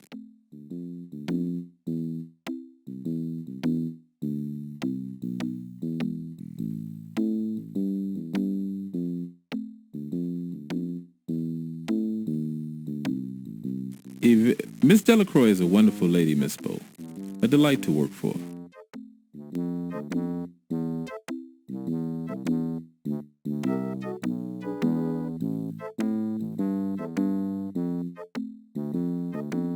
That fella gives me the willies.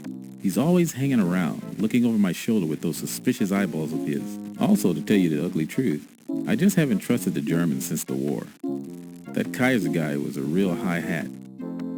You fought in the Great War, Mr. Leach?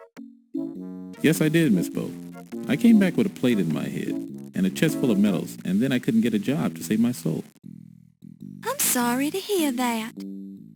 Oh, don't let it bother you, Miss Bo. I'm just jawing.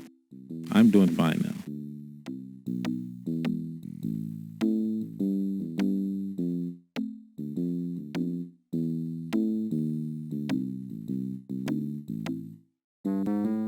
Well, he's an intense sort of a gent. He's all bent out of shape about this dagger business, and he hangs around Dr. Carter a lot. He looks ready to blow a blood vessel to me.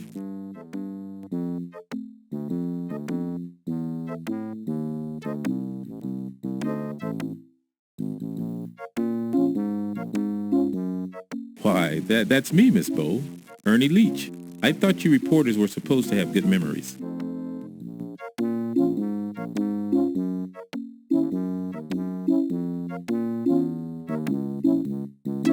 That's a pretty good paper you work for, Miss Bo. I read through it every morning at breakfast.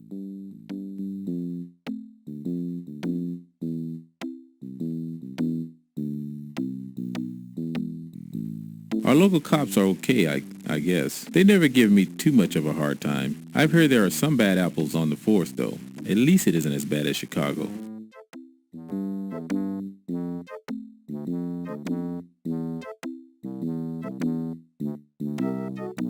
I don't go to a laundry, Miss Bo. I wash my own clothes. It saves a few pennies.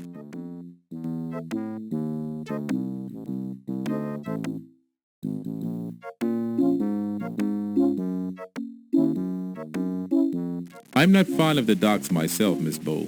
I did a short stint over there a couple of years back. I got treated like a dog and nearly got squashed flat by a huge crate of oranges one time. No, thank you.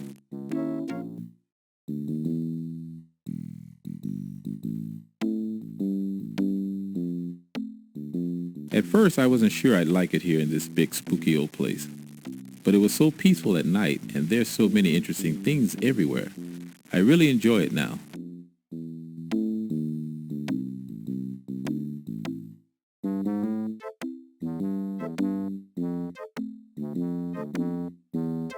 Do you like New York City, Mr. Leach? New York's my home, Miss Bo. I was born and raised here, and it's in my blood. Sometimes I think I'd like to go somewhere else, where life is a little slower. But to tell you the truth, I don't think I could ever really leave.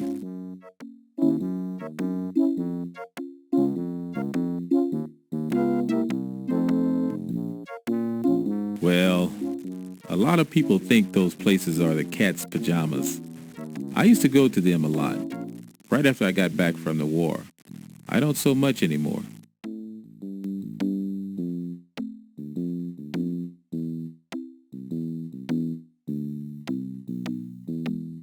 I guess most of you reporter sorts keep a notebook, right, Miss Bo? Be kind when you write about me.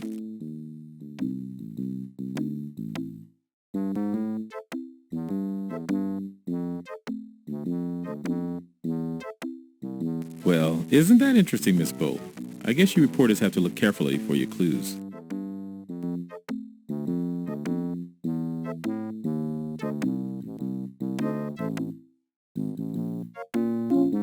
You don't have to carry a glass around with you, Miss Bo. You can get a drink anytime you want from the refreshment table.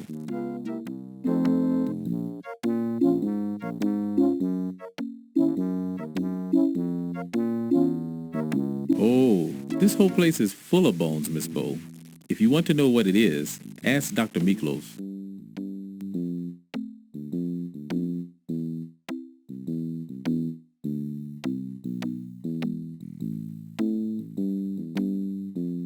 I'm not sure, but I think it's one of those Egyptian symbols. They've got 1 million of them.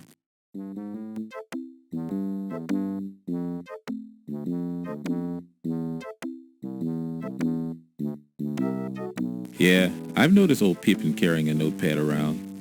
He probably wrote down some nasty comments for future reference.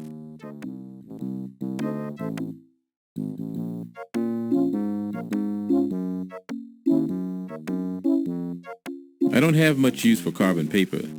You might ask that Ramses fella. He's a bean counter. He probably uses it.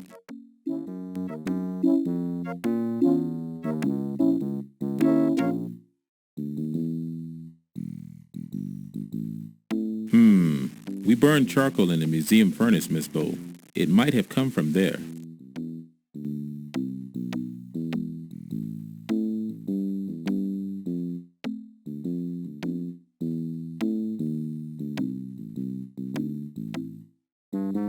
That's a high-quality lantern. My cousin Bobby uses one just like it.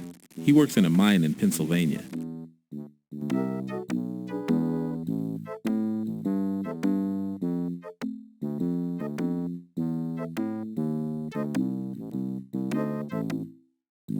I don't eat much cheese myself. I'm more of a meat and potatoes man.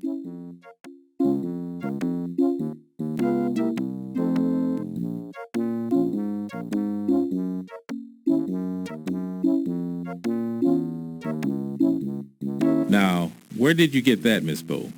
Maybe you should put that away.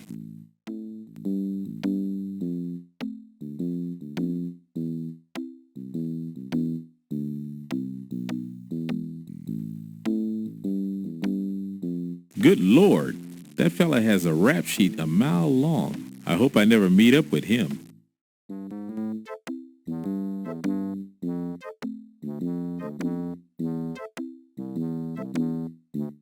Mr. Leach, has 1926 been a good year for you? Yes and no, Miss Bo. Times are tough, but at least I've got this job at the museum. That's more than a lot of folks have. Do you like your job here at the museum? Yes, I do. This sort of work doesn't really tax my brains, if you know what I mean. It gives me time to think. Think about what, Mr. Leach? You sure act like a reporter, Miss Bo.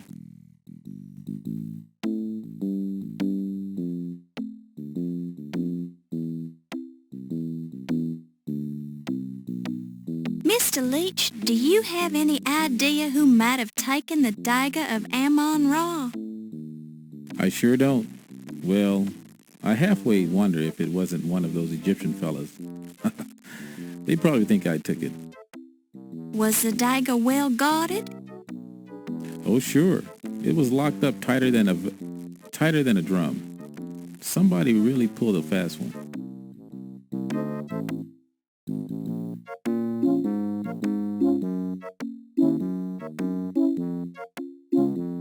Do you know much about Egyptology, Mr. Leach? No, Miss Bo, I really don't. I think it's very interesting, though. I picked up a book about it in the museum shop, but I haven't had time to read it yet.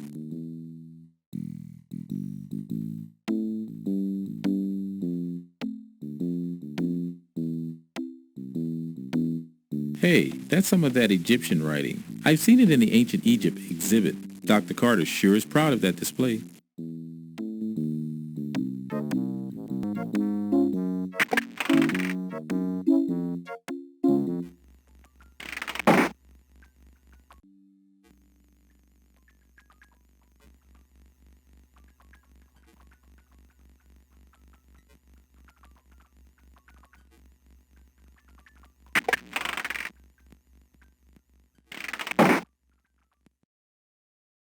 The trunk has a name tag identifying it as part of Carrington's personal luggage. Beside it is another sticker emblazoned with the logo Andrea Doria. This trunk is locked.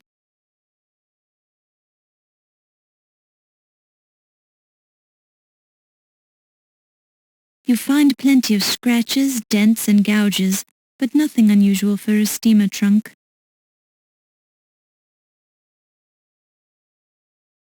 A full bottle of Dr. Moribund's guaranteed snake oil. You pick it up and place it in your purse.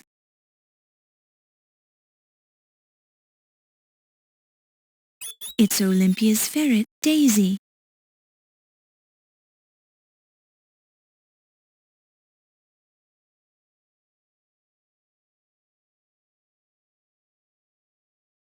It's a sack of plaster, sometimes used for making molds.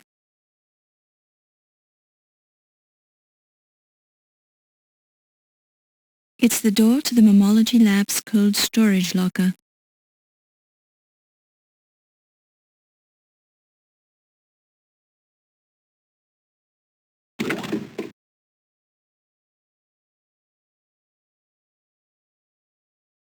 A slab of meat which smells ripe, veins of rancid fat forming abscesses that ooze copious amounts of pus run through the decomposed cut of beef.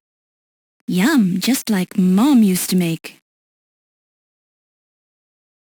You pick it up and place it in your purse.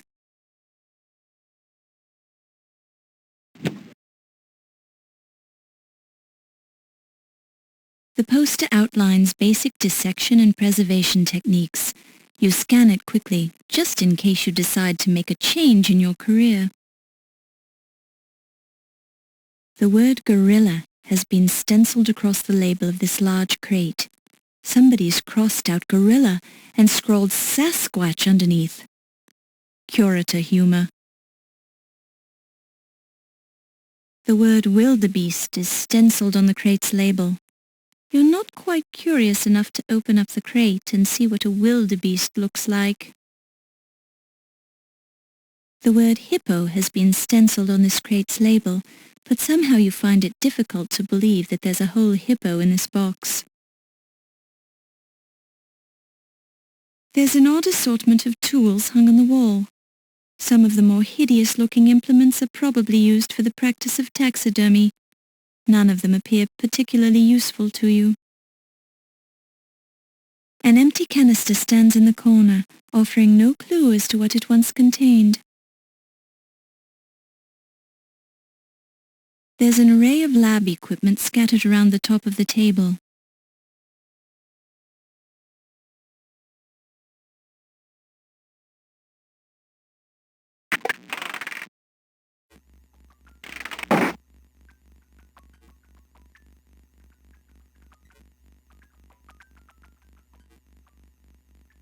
The label reads, "Guaranteed to ward off poisonous snakes, or your money back." The directions read, "Sprinkle copious amounts of Dr. Moribund's guaranteed snake oil on snake. Snake will leave you alone. If snake does not leave you alone, Dr. Moribund accepts no legal responsibility for damage occurring to the snake's victim." Death is a natural part of life, so when your time comes, it's best to accept it and go out gracefully.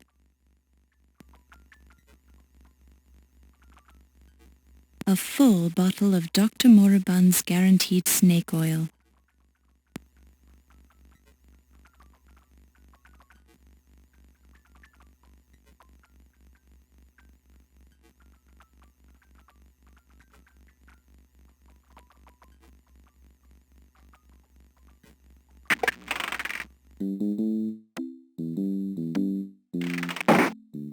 The intercom crackles and you hear, "Ernie, it's Olympia. The release valve in number 13 seems to be jammed. Take a look at it when you have a chance."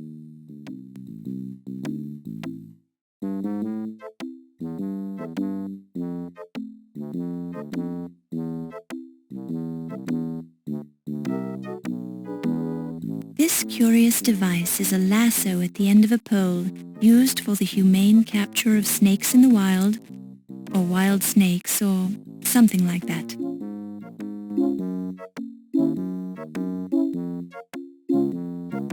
You pick it up and place it in your purse.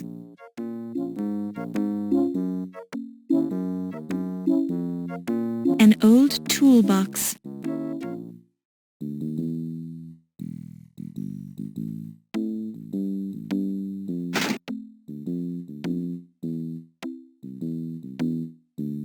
A pair of heavy-duty wire cutters. You pick it up and place it in your purse.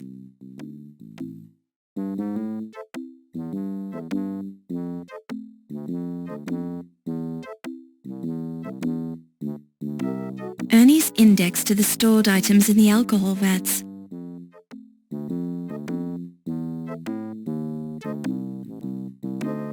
Current vat contents, Alcoholic Preservation Lab. 1. Koala bears. 2. Turtles. 3. Snakes. 4. Hippo. 5. Ground sloth. 6. Skunks. 7. Loch Ness Monster. 8. Ostrich. 9. Lemmings. 10. Unicorn. 11. Creature from the Black Lagoon. 12. Rats. 13. Warthogs. 14. King Edward of Daventry.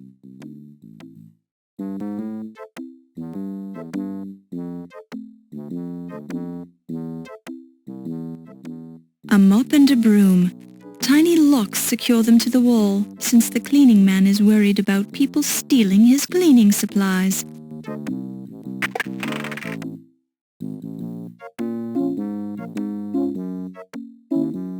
This is a private office, Miss Bow. Please leave. Oh, I'm sorry, Mr. Leach. I thought this was just a storage room. I'll leave now.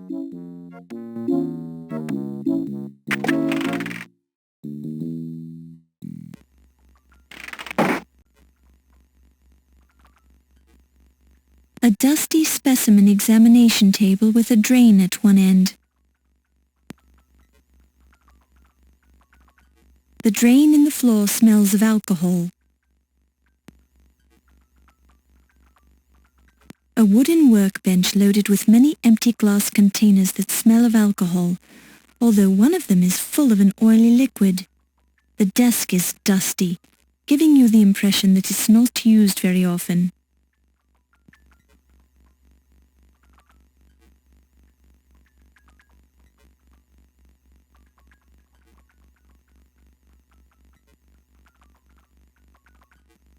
The container is full of an oily liquid. The liquid in the container feels oily. You also note that the container is too heavy for you to move.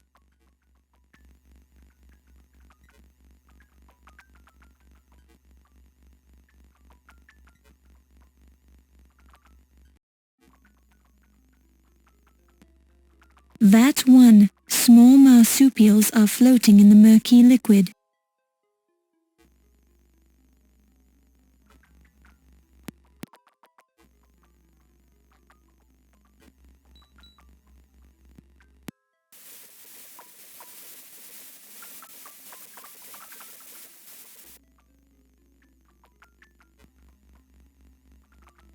Probing around among the disgustingly cute, but dead, koala bears floating in the vat, you are surprised to find absolutely nothing of any interest.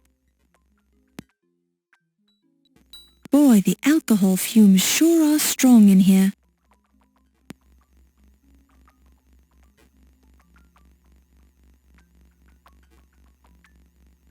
Vat 2.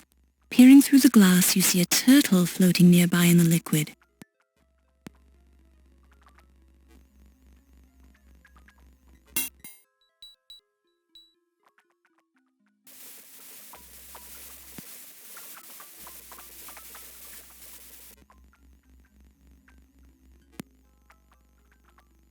You poke around among the mass of dead turtles floating in the vat, enjoying the strong smell and wondering why you're here. The strong fumes are making you dizzy.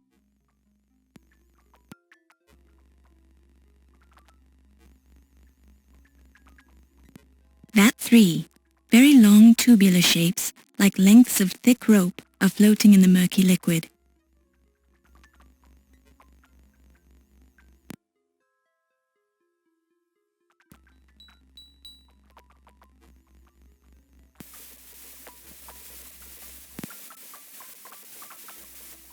The strong fumes are making you very dizzy.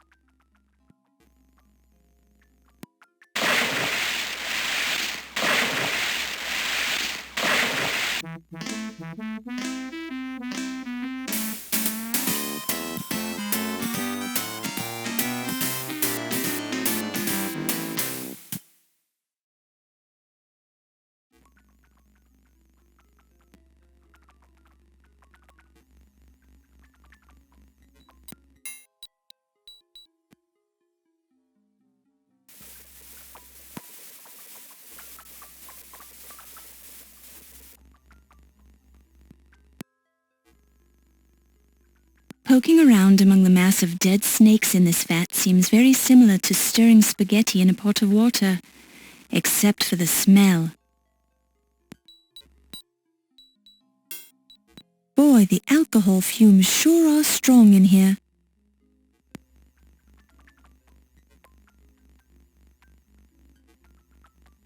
Vat 4. A bulky creature with a huge head is floating in the vat.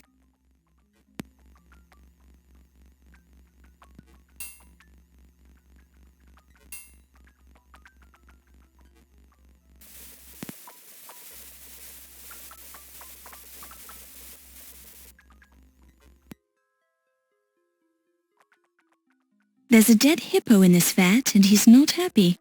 Rather than poking around his body with a net, you should probably just let him rest in peace.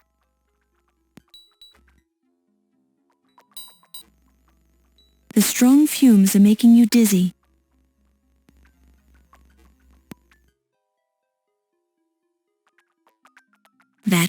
5. A large, hairy creature with at least one huge claw is floating in the murky liquid of the vat.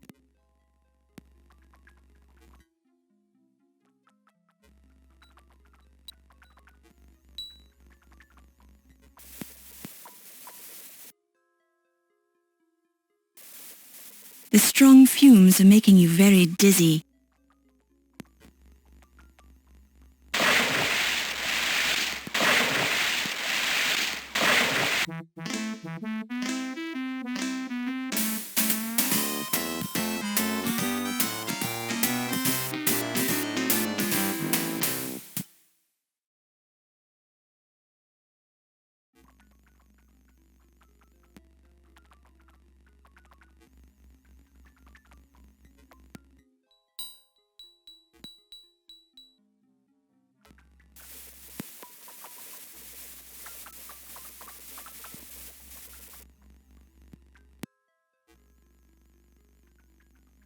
Ground sloths are very slow creatures. Since the sloths in this vat are dead, they're even slower than usual. However, you quickly come to the conclusion that probing around in this vat with a net is a waste of time. Boy, the alcohol fumes sure are strong in here.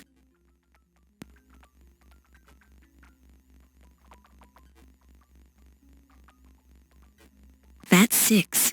Small furry creatures about the size of the average dog, colored black with white stripes, are floating in the vat.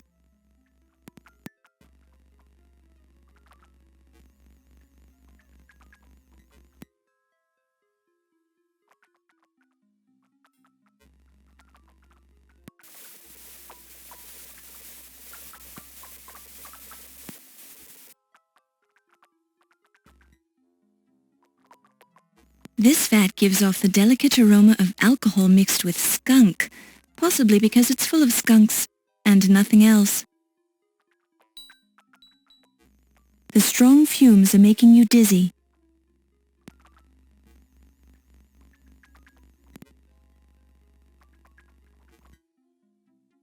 Vat 7. Whatever is in this vat, it's huge with a long neck. The liquid is too murky to see more.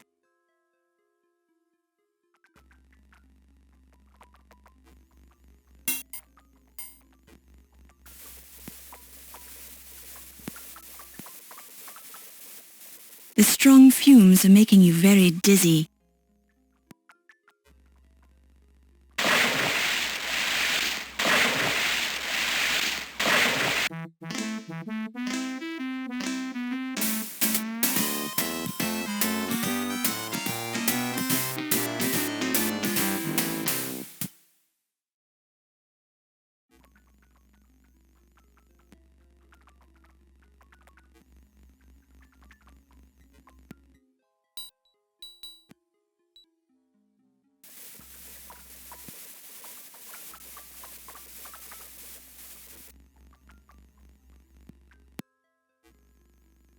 If you believe your eyes, the Loch Ness Monster is in this alcohol vat.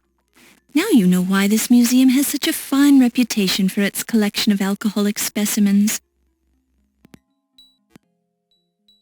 Boy, the alcohol fumes sure are strong in here.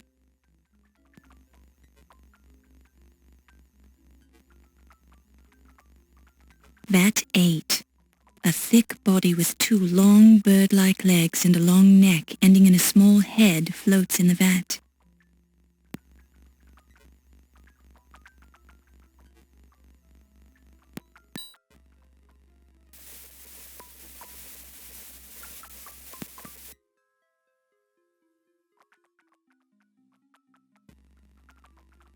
When you've seen one dead ostrich floating in a vat of alcohol, you've seen them all. Perhaps there's a lesson in this. Don't bury your head in the sand, but don't bury it in a vat of alcohol either. The strong fumes are making you dizzy.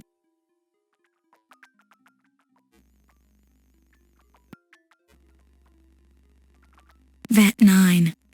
Tiny furry creatures, too cute for words, are floating in the murky liquid. There are so many of them in here that their individual shapes merge together into one massive fur ball.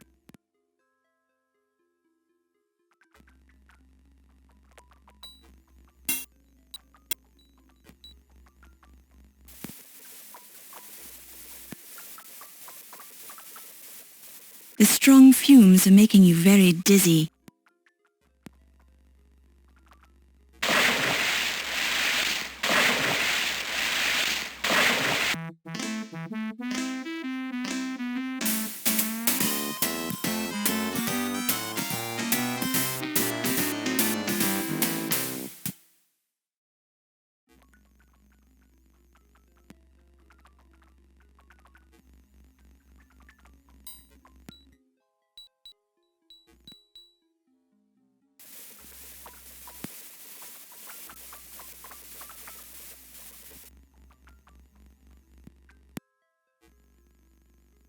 They're small, cute, furry, and dead. They're lemmings. The group in this vat seems to have committed mass suicide by drowning themselves in alcohol. Such are the dangers of drinking and driving.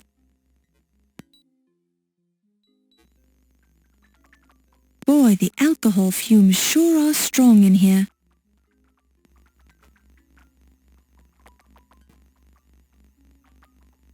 Vat 10. Is that a unicorn floating in the murky liquid? Can't be. Unicorns are mythical creatures.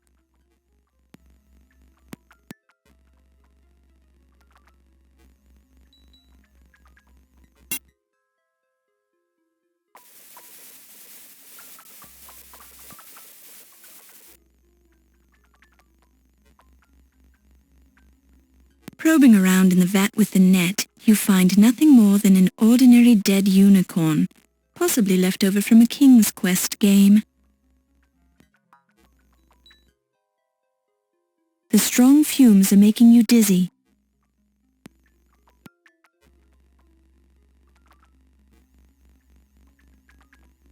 Vat 11. Something odd is floating in the murky liquid. It appears to be half man and half fish. Or maybe it's just a trick of the light.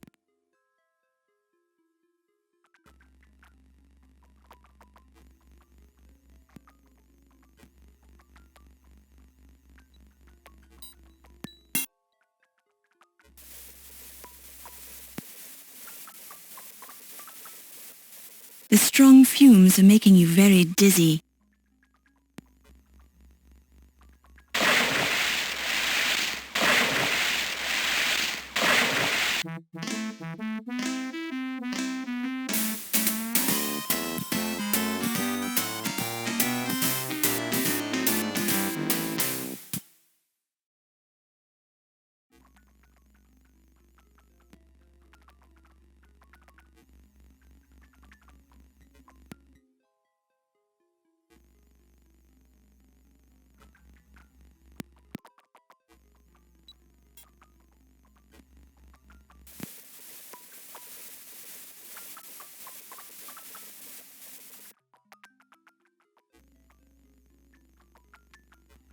Probing around in the vat with the net, you find nothing more than a creature from the Black Lagoon.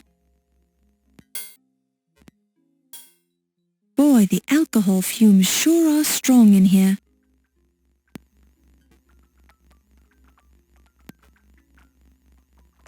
Vat 12. Small creatures with long tails are floating in the murky liquid.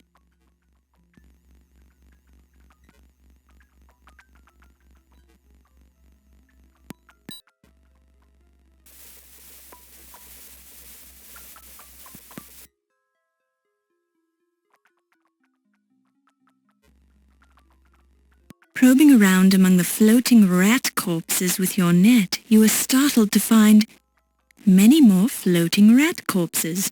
Oh well. The strong fumes are making you dizzy.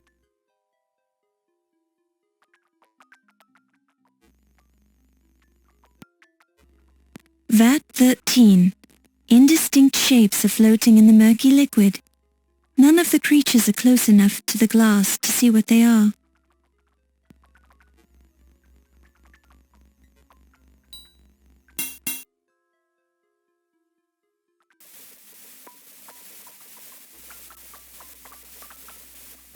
The strong fumes are making you very dizzy.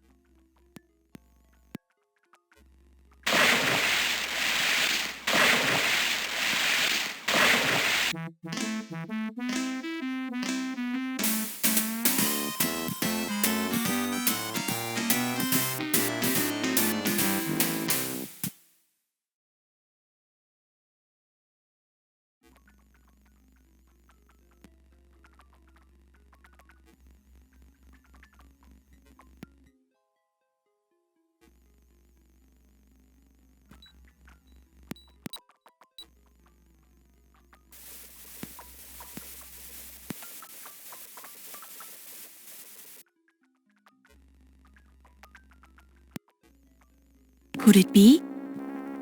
Yes. It's heavy. It's shiny. It's real gold. It's got a sharp point at one end. It's the Dagger of Amon-Ra.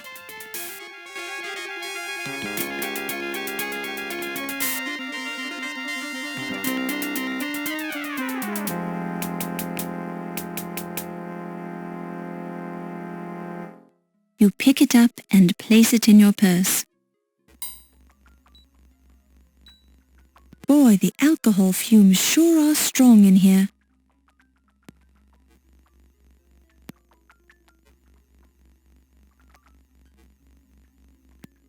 Vat 14. There's a vaguely humanoid shape floating in the murky liquid. After staring through the glass for a while, you see what appears to be white hair, or perhaps it's a large jellyfish.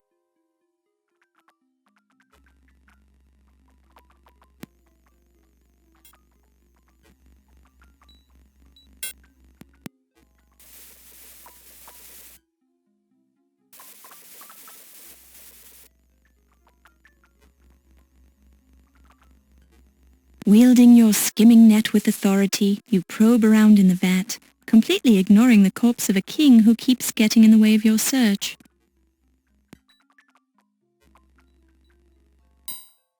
The strong fumes are making you dizzy.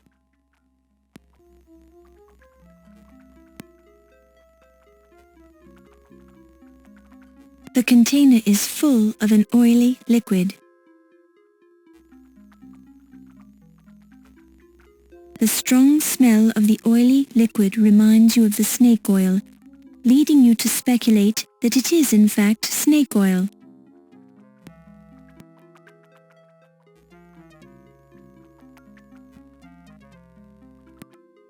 A full bottle of Dr. Moribund's guaranteed snake oil.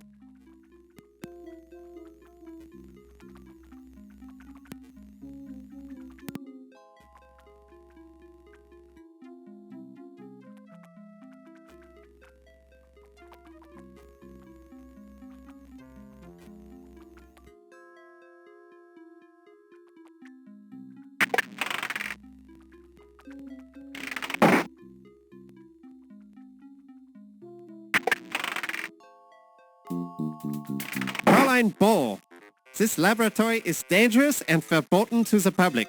You will leave now.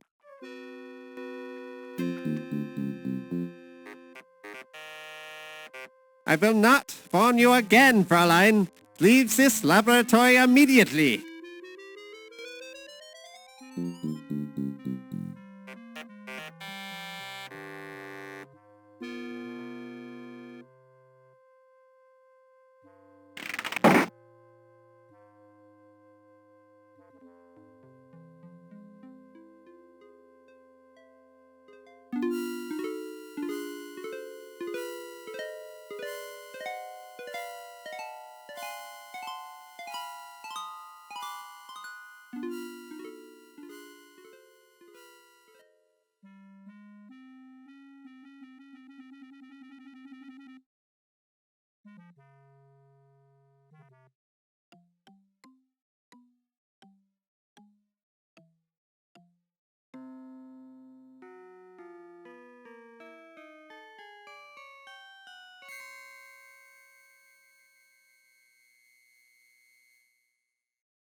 This is one of the 3 wires that formerly suspended the pterodactyl from the ceiling.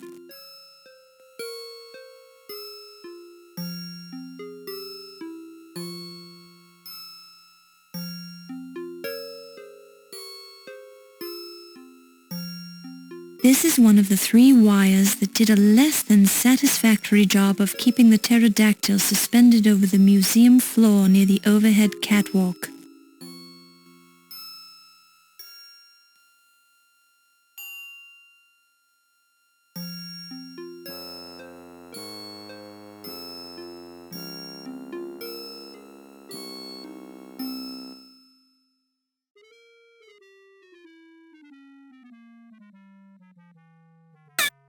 You pick it up and place it in your purse.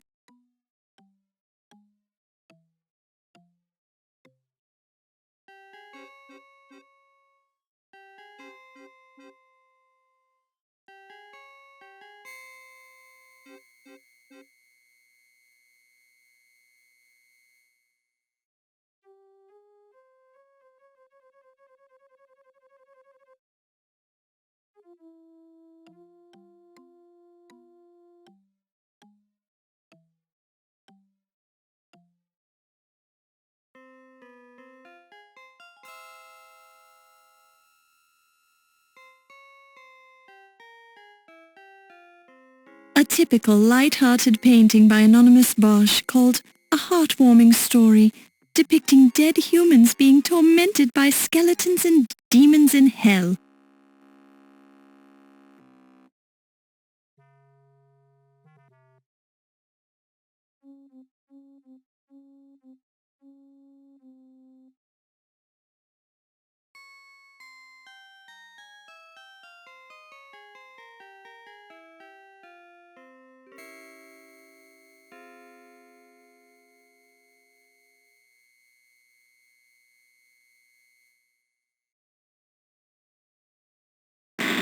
With careful use of the wire cutters, you manage to remove the skeleton key without damaging the Bosch painting.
A skeleton lies in the trunk, its bones picked clean by the domestic beetles.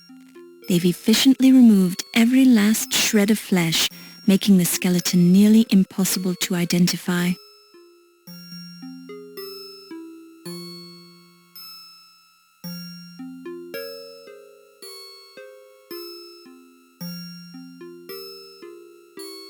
It appears to be a gold pocket watch.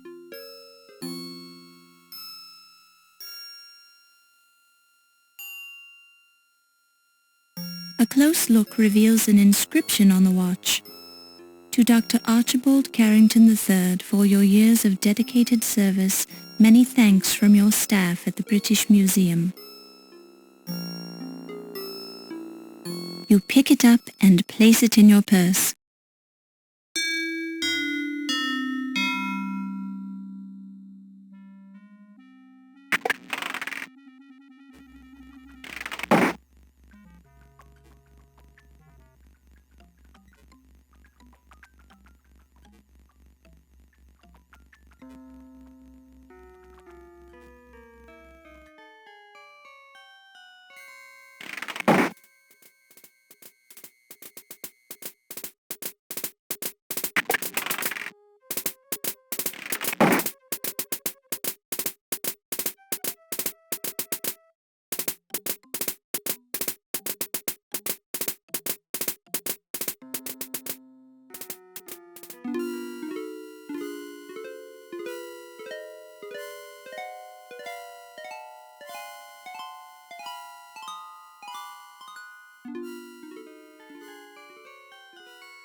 You hear muffled voices coming through the door to Yvette's office.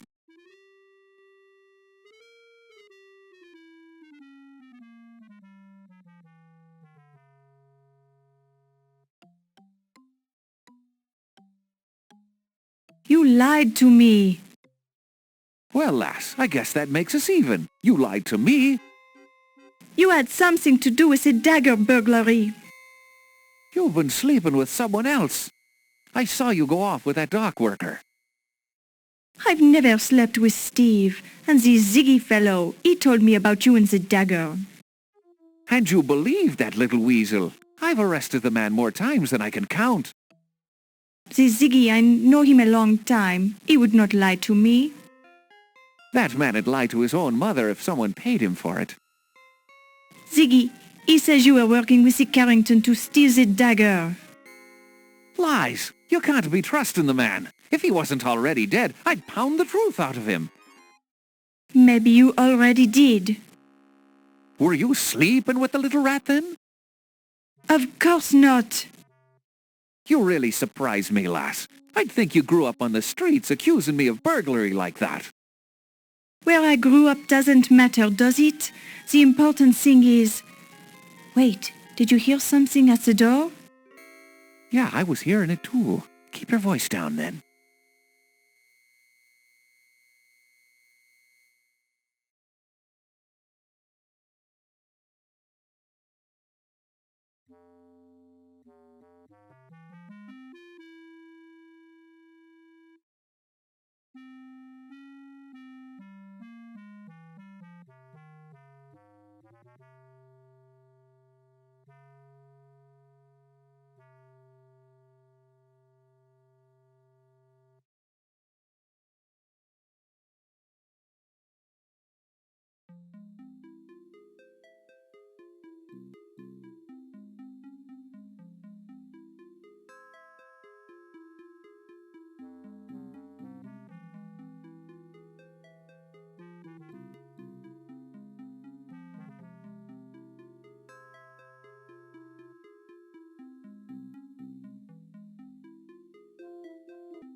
Wolfie, your facial scars are so wonderful. How did you keep them? Fencing, Meisterul. As a young man, I would dance with my Heidelberg friends. we would stop our opponent's saber just before it went through our faces, which would make the scars you see now. Ah, that is very interesting. You did not use masks to protect your faces? 9. That would have been considered unmanly. You'll have to show me how to do that sometime. There are many things I can show you, my strudel. Perhaps we should go somewhere less public, Wolfie. Oh yeah, good idea. Particularly since there's that annoying reporter wandering around the museum. That is not something I would have allowed if I was running things here. Give it time, Wolfie. Perhaps you will be running things here someday, if I have anything to say about it. Oh? What can you do? There are ways, but come, let us speak of these things in more privacy.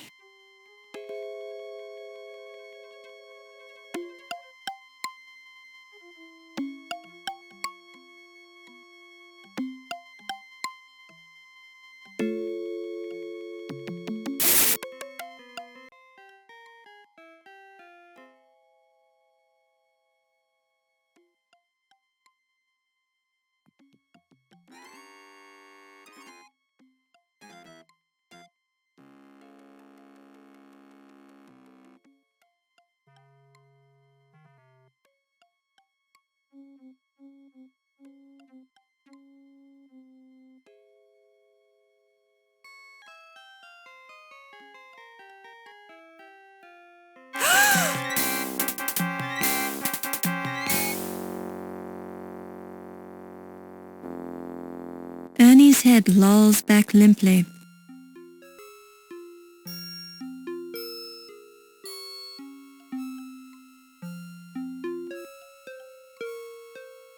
You examine Ernie's head carefully, searching for contusions, bruises, or other evidence of foul play.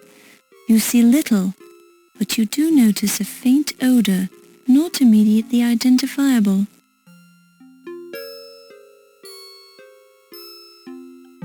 Ernie's mouth gapes, though whether this occurred in his death throes or simply as a result of the corpse's position is unclear. There is little to see in Ernie's mouth besides the usual teeth, tongue, hard and soft palates, and uvula. But there does seem to be an unusual amount of mucosa foam in the cheeks and throat, usually indicative of death by drowning. There's also a strange trickle of clear fluid. With obvious distaste, you sniff around the area of his mouth. The odor is one of pure alcohol.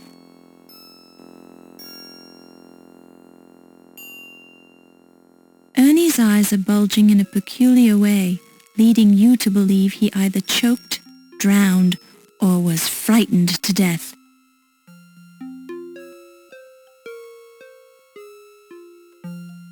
You look closely at Ernie's eyes but find little except a few broken blood vessels.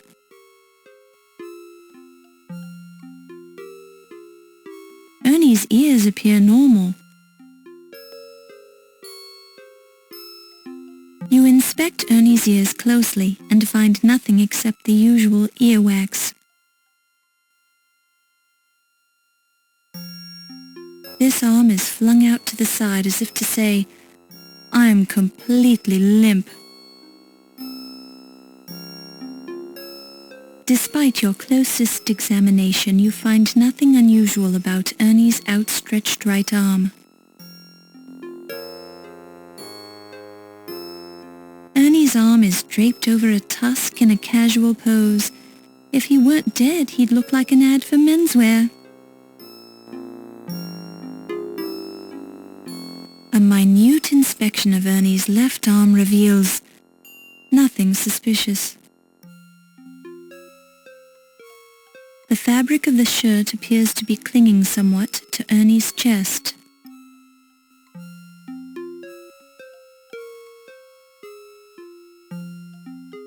These are animal hairs of some sort, too coarse to be human.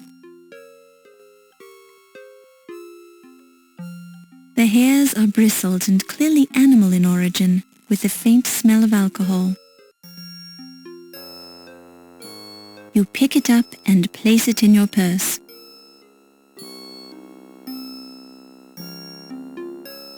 Ernie's suspenders are intact, which saves you from much embarrassment.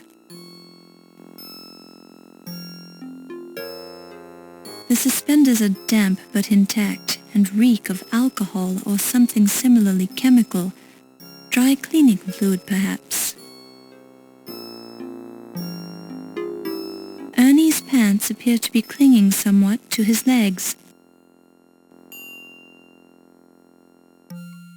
The pants are intact, but the smell emanating from them is noticeable. It's as if he took a swim in bathtub gin. Ernie's shoes are intact, yet strangely dark and damp-looking. The leather of Ernie's shoes are soaked through and through.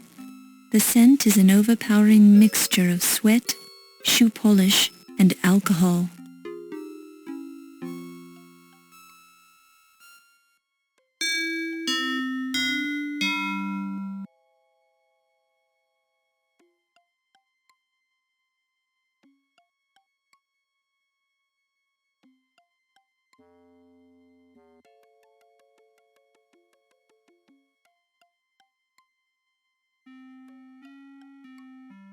Ach, you are smelling like the brewery, mein Kapitan. Either you've been drinking, or you've been eating too many of those grapes. Sure and begorra. A man needs a little nip from his flask now and then, doesn't he? Personally, I do not require the drinking of the alcohol. It would impair my mental and physical skills.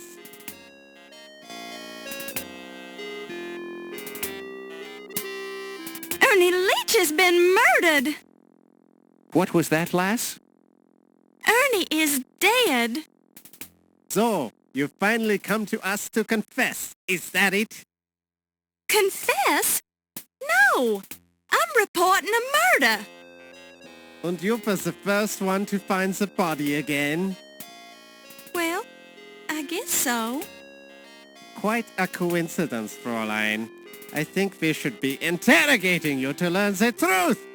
I've had enough of your lies! Calm down, Heimlich. If there's any interrogating to be done, I'll be the one who does it.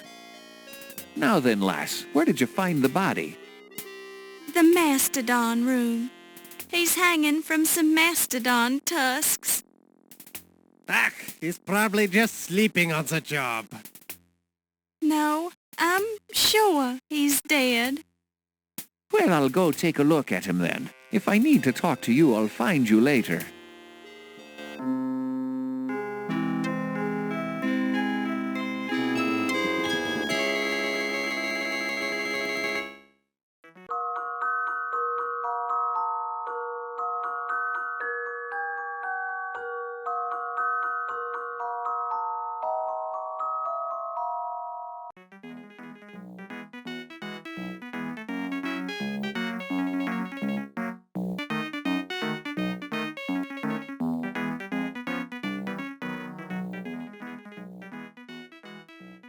Do we smell a promotion in the air?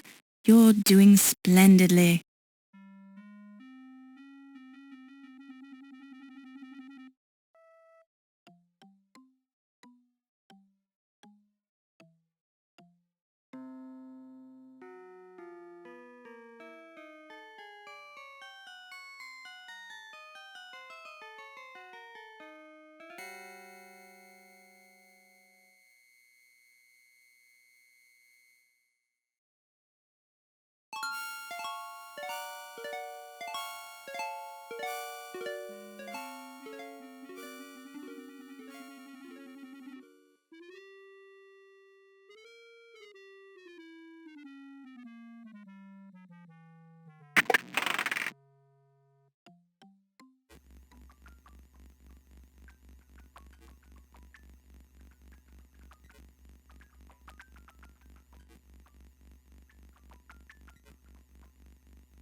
This appears to be a large button on the wall.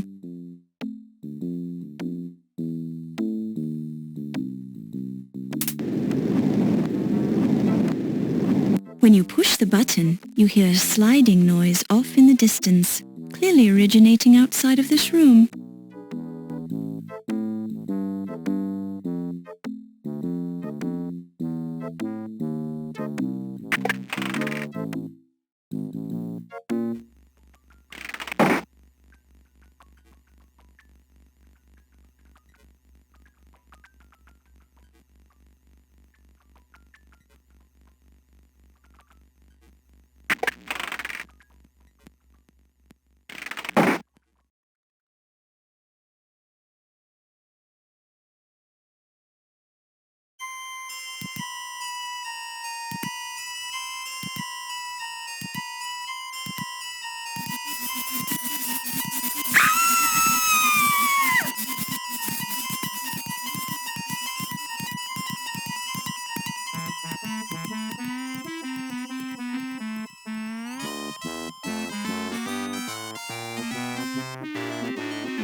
My Ernie, he was a wonderful man. I really loved him. Oh, sure you did. I know your type, Yvette. I know you didn't really love him. But I did. Ernie was the first man I've ever really loved. I was even trying to find work for him so he could make the extra money. Why did he need extra money? He had a good job here, didn't he? It was the gambling. The ice pick. He killed my Ernie for the gambling debts. Ernie wasn't killed with an ice pick. No, the ice pick is the... how do you say it? The lone fish. Lone fish? Oh, you mean ice pick is the name of a lone shark? Oui, the ice pick is an evil man. You're sure he's the one who killed Ernie? My Ernie, he was worried about the ice pick. He told me about him this evening. Very curious. I'm surprised you had time to see Ernie tonight. Why is that? Because you've been spending so much time with Mr. Dorian. Oh, you mean the Steve? He is the attractive man, but we are only the friends, no? But my Ernie, what will I do without him? I can see you're upset. I'll leave you alone.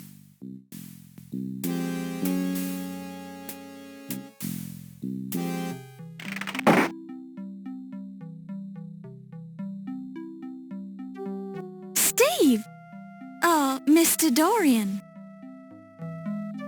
Miss Bow. Thank you for showing me your scars, Steve. They were very, very nice.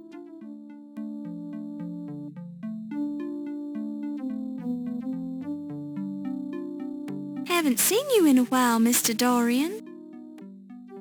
Well, women keep carrying me off. Carrying you off? Yeah. First, Miss Delacroix pulled me away from the party to show me the old master's gallery. Then there was Dr. Miklos. She's been pestering me about my scars ever since she found out I worked on the docks. Weird lady. You don't seem too upset by all the attention. Well, I would rather have spent the time with you. I'd think a big, strong man like you would have been able to get away from them if you wanted to do so. Well, I hate to be rude, and I did end up finding you here. Have you heard about the murders? Murders? Oh, I guess somebody did mention that.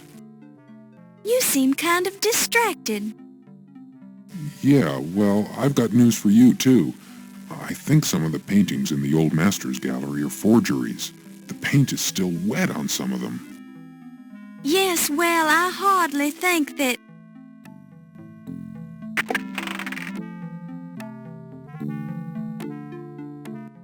Oh, Steve, a terrible thing has happened. Ernie is dead. Ernie? Yes, my Ernie. What will I do? Oh, I need a big man to cry on. Please, come into my office. Sorry, Miss Bow. The poor woman seems very upset. Maybe there's something I can do for her. I can just guess what that is. We can talk more later, okay? We'll see about that.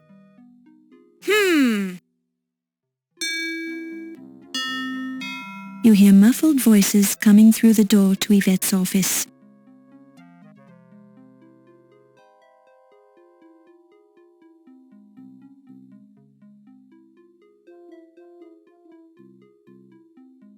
Ooh la la. How does that feel? It is magnifique. I'm not rubbing too hard, am I? The harder the better, mon ami. Well, we all get a little stiff now and then. Ooh, and you are so good at working out the kinks. Would you mind not moaning so loud? You might draw attention. Oh, I cannot be helping it. You are so big and so strong. Oh my.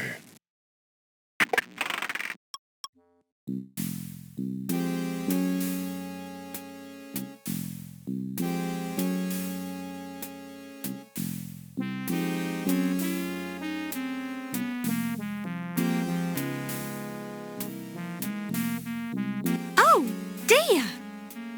Miss Bow. Sacré bleu.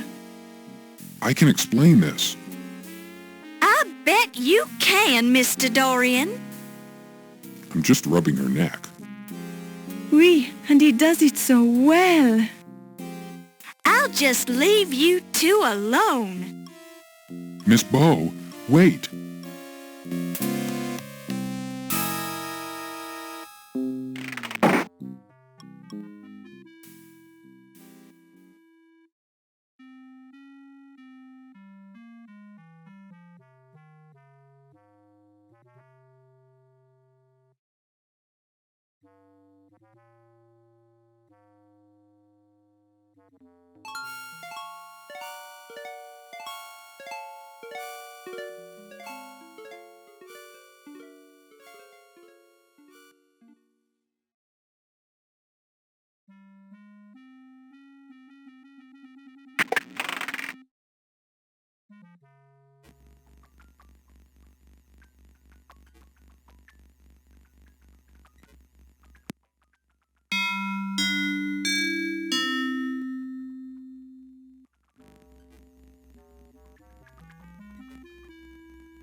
It's a petite woman's shoe.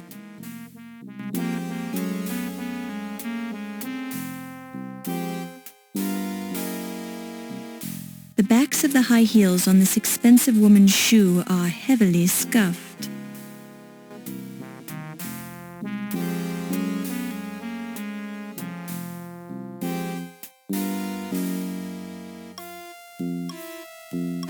You pick it up and place it in your purse.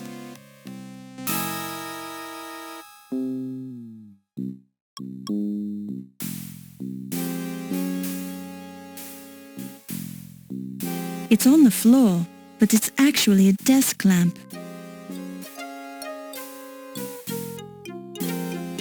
Since the floor is an odd location for a desk lamp, and since other desk items have been disturbed, you conclude that the lamp was knocked down during some sort of physical activity that took place on the desk.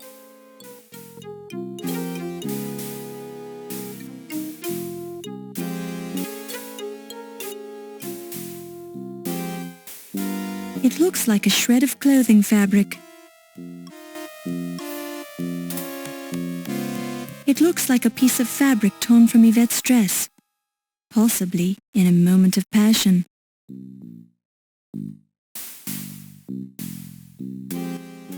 You don't need it. Leave it here for the police.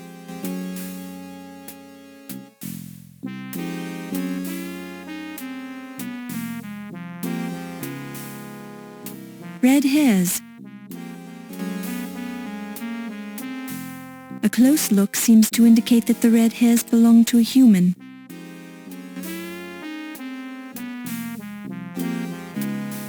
Feels like red hair.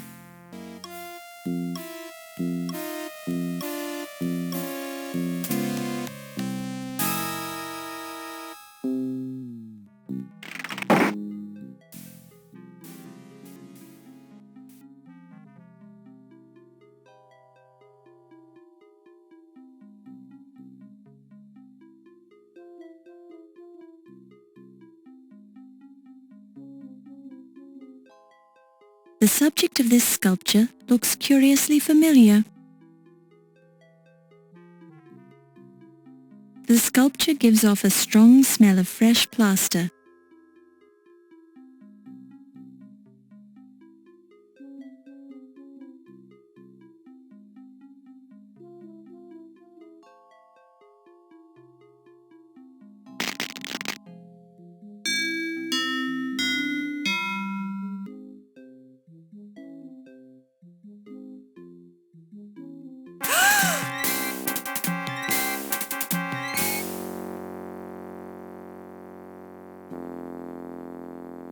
Yvette's face doesn't look as good in death as it did in life, perhaps because her makeup is covered with plaster dust.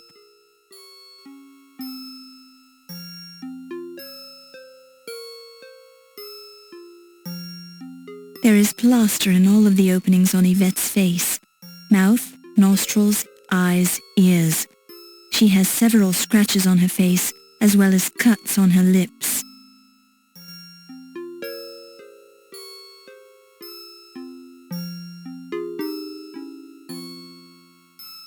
The scarf around Yvette's neck looks suspiciously like the hosiery she was wearing on her legs earlier.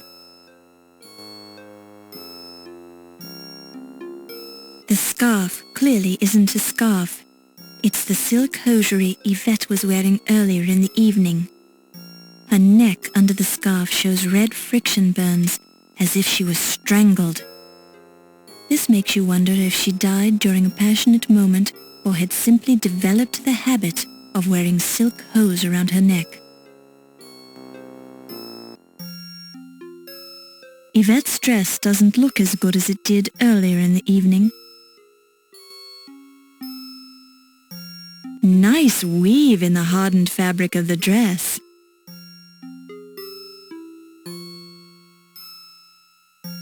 Yvette's cleavage. There are a few scratches on Yvette's skin, as if she was in a struggle before she died. There is plaster dust all over Yvette's bare, pale skin. red hair.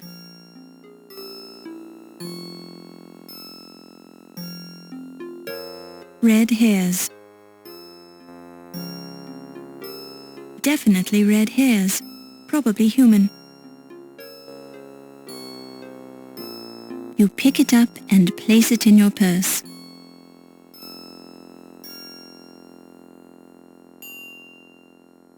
It appears to be a pair of bifocal glasses.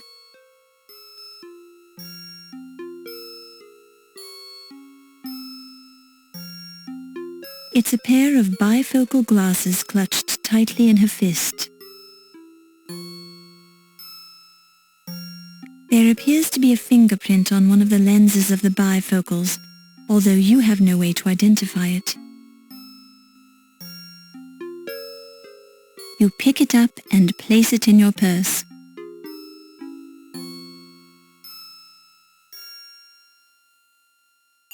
Yvette's hair, formerly full of bounce and shine, is now lifeless and dull. It could use a thorough washing with a good shampoo to get all the plaster dust out of it. No split ends!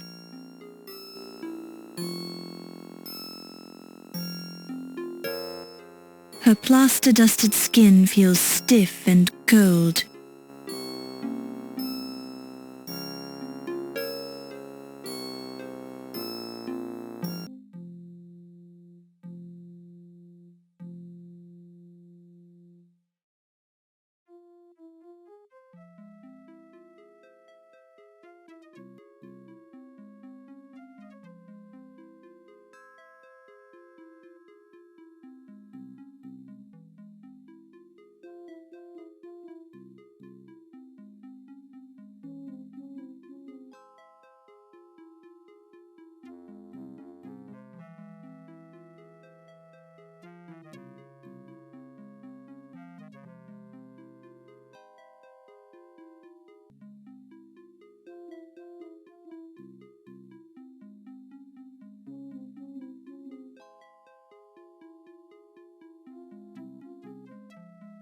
A smelly old work boot.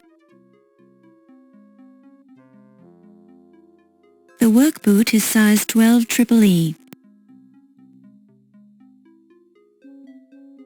You pick it up and place it in your purse.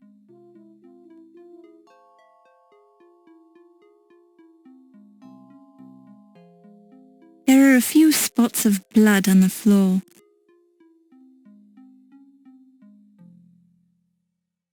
The blood is red and almost dry. There seems to have been a struggle here.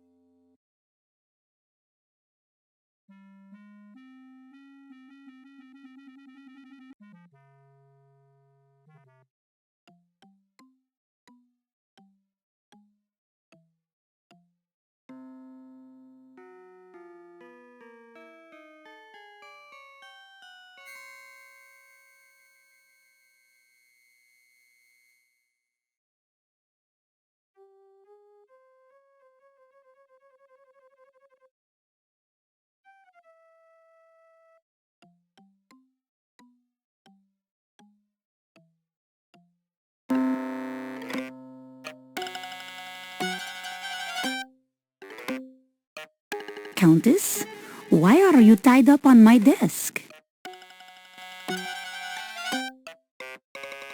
Your face has certainly changed to an attractive pale color, my dear.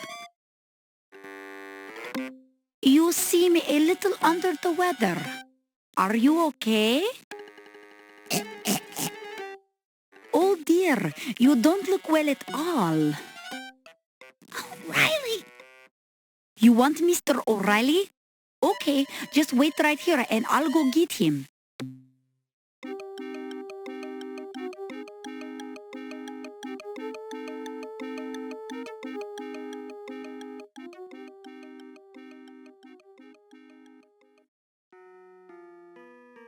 Hello, Miss Bo.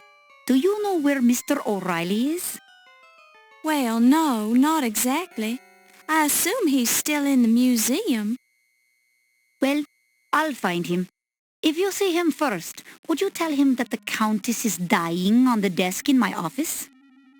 The Countess is dying? What's wrong with her? Well, she's looking rather pale. Her eyes are glazed, and she's not breathing much. I'd guessed she'd been bitten by a snake. By a snake? Must you keep repeating everything I say? In any case, I've got to go now.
It's the bound and dead body of the Countess Lavinia Waldorf Carlton.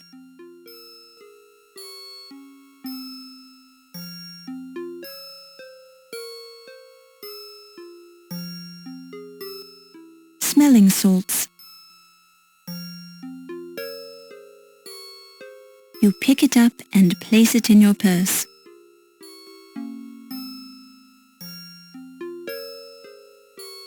The Countess is looking rather pale. She seems surprised that she died here on Olympia's desk.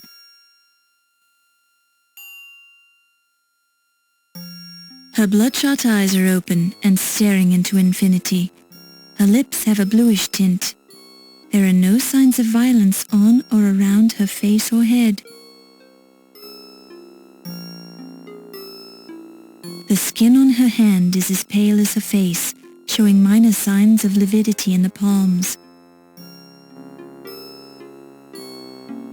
Her fingernails are clean and unbroken, showing no signs of violence.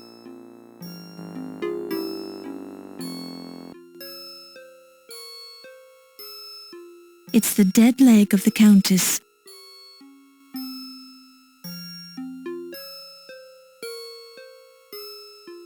A cobra fang is embedded in the Countess's swollen ankle. You detect a trickle of what could prove to be cobra venom. You deem it wise not to touch it when you remember that it's a neurotoxin that causes progressive paralysis leading to respiratory failure. That biology class was useful after all.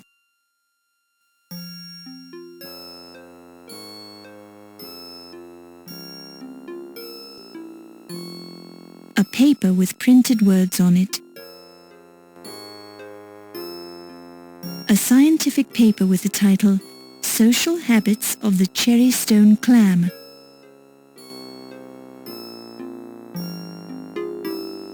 The first page of a scientific report.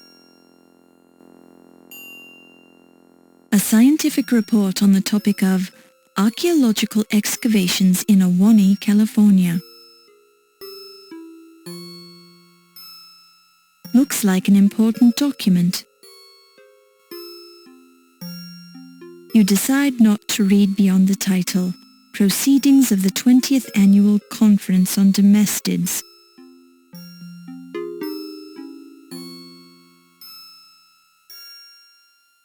A little bunch of grapes. Chilled, you remember something about grapes being found alongside the victims of Jack the Ripper. They seem to be ordinary table grapes, nice and ripe. You pick it up and place it in your purse.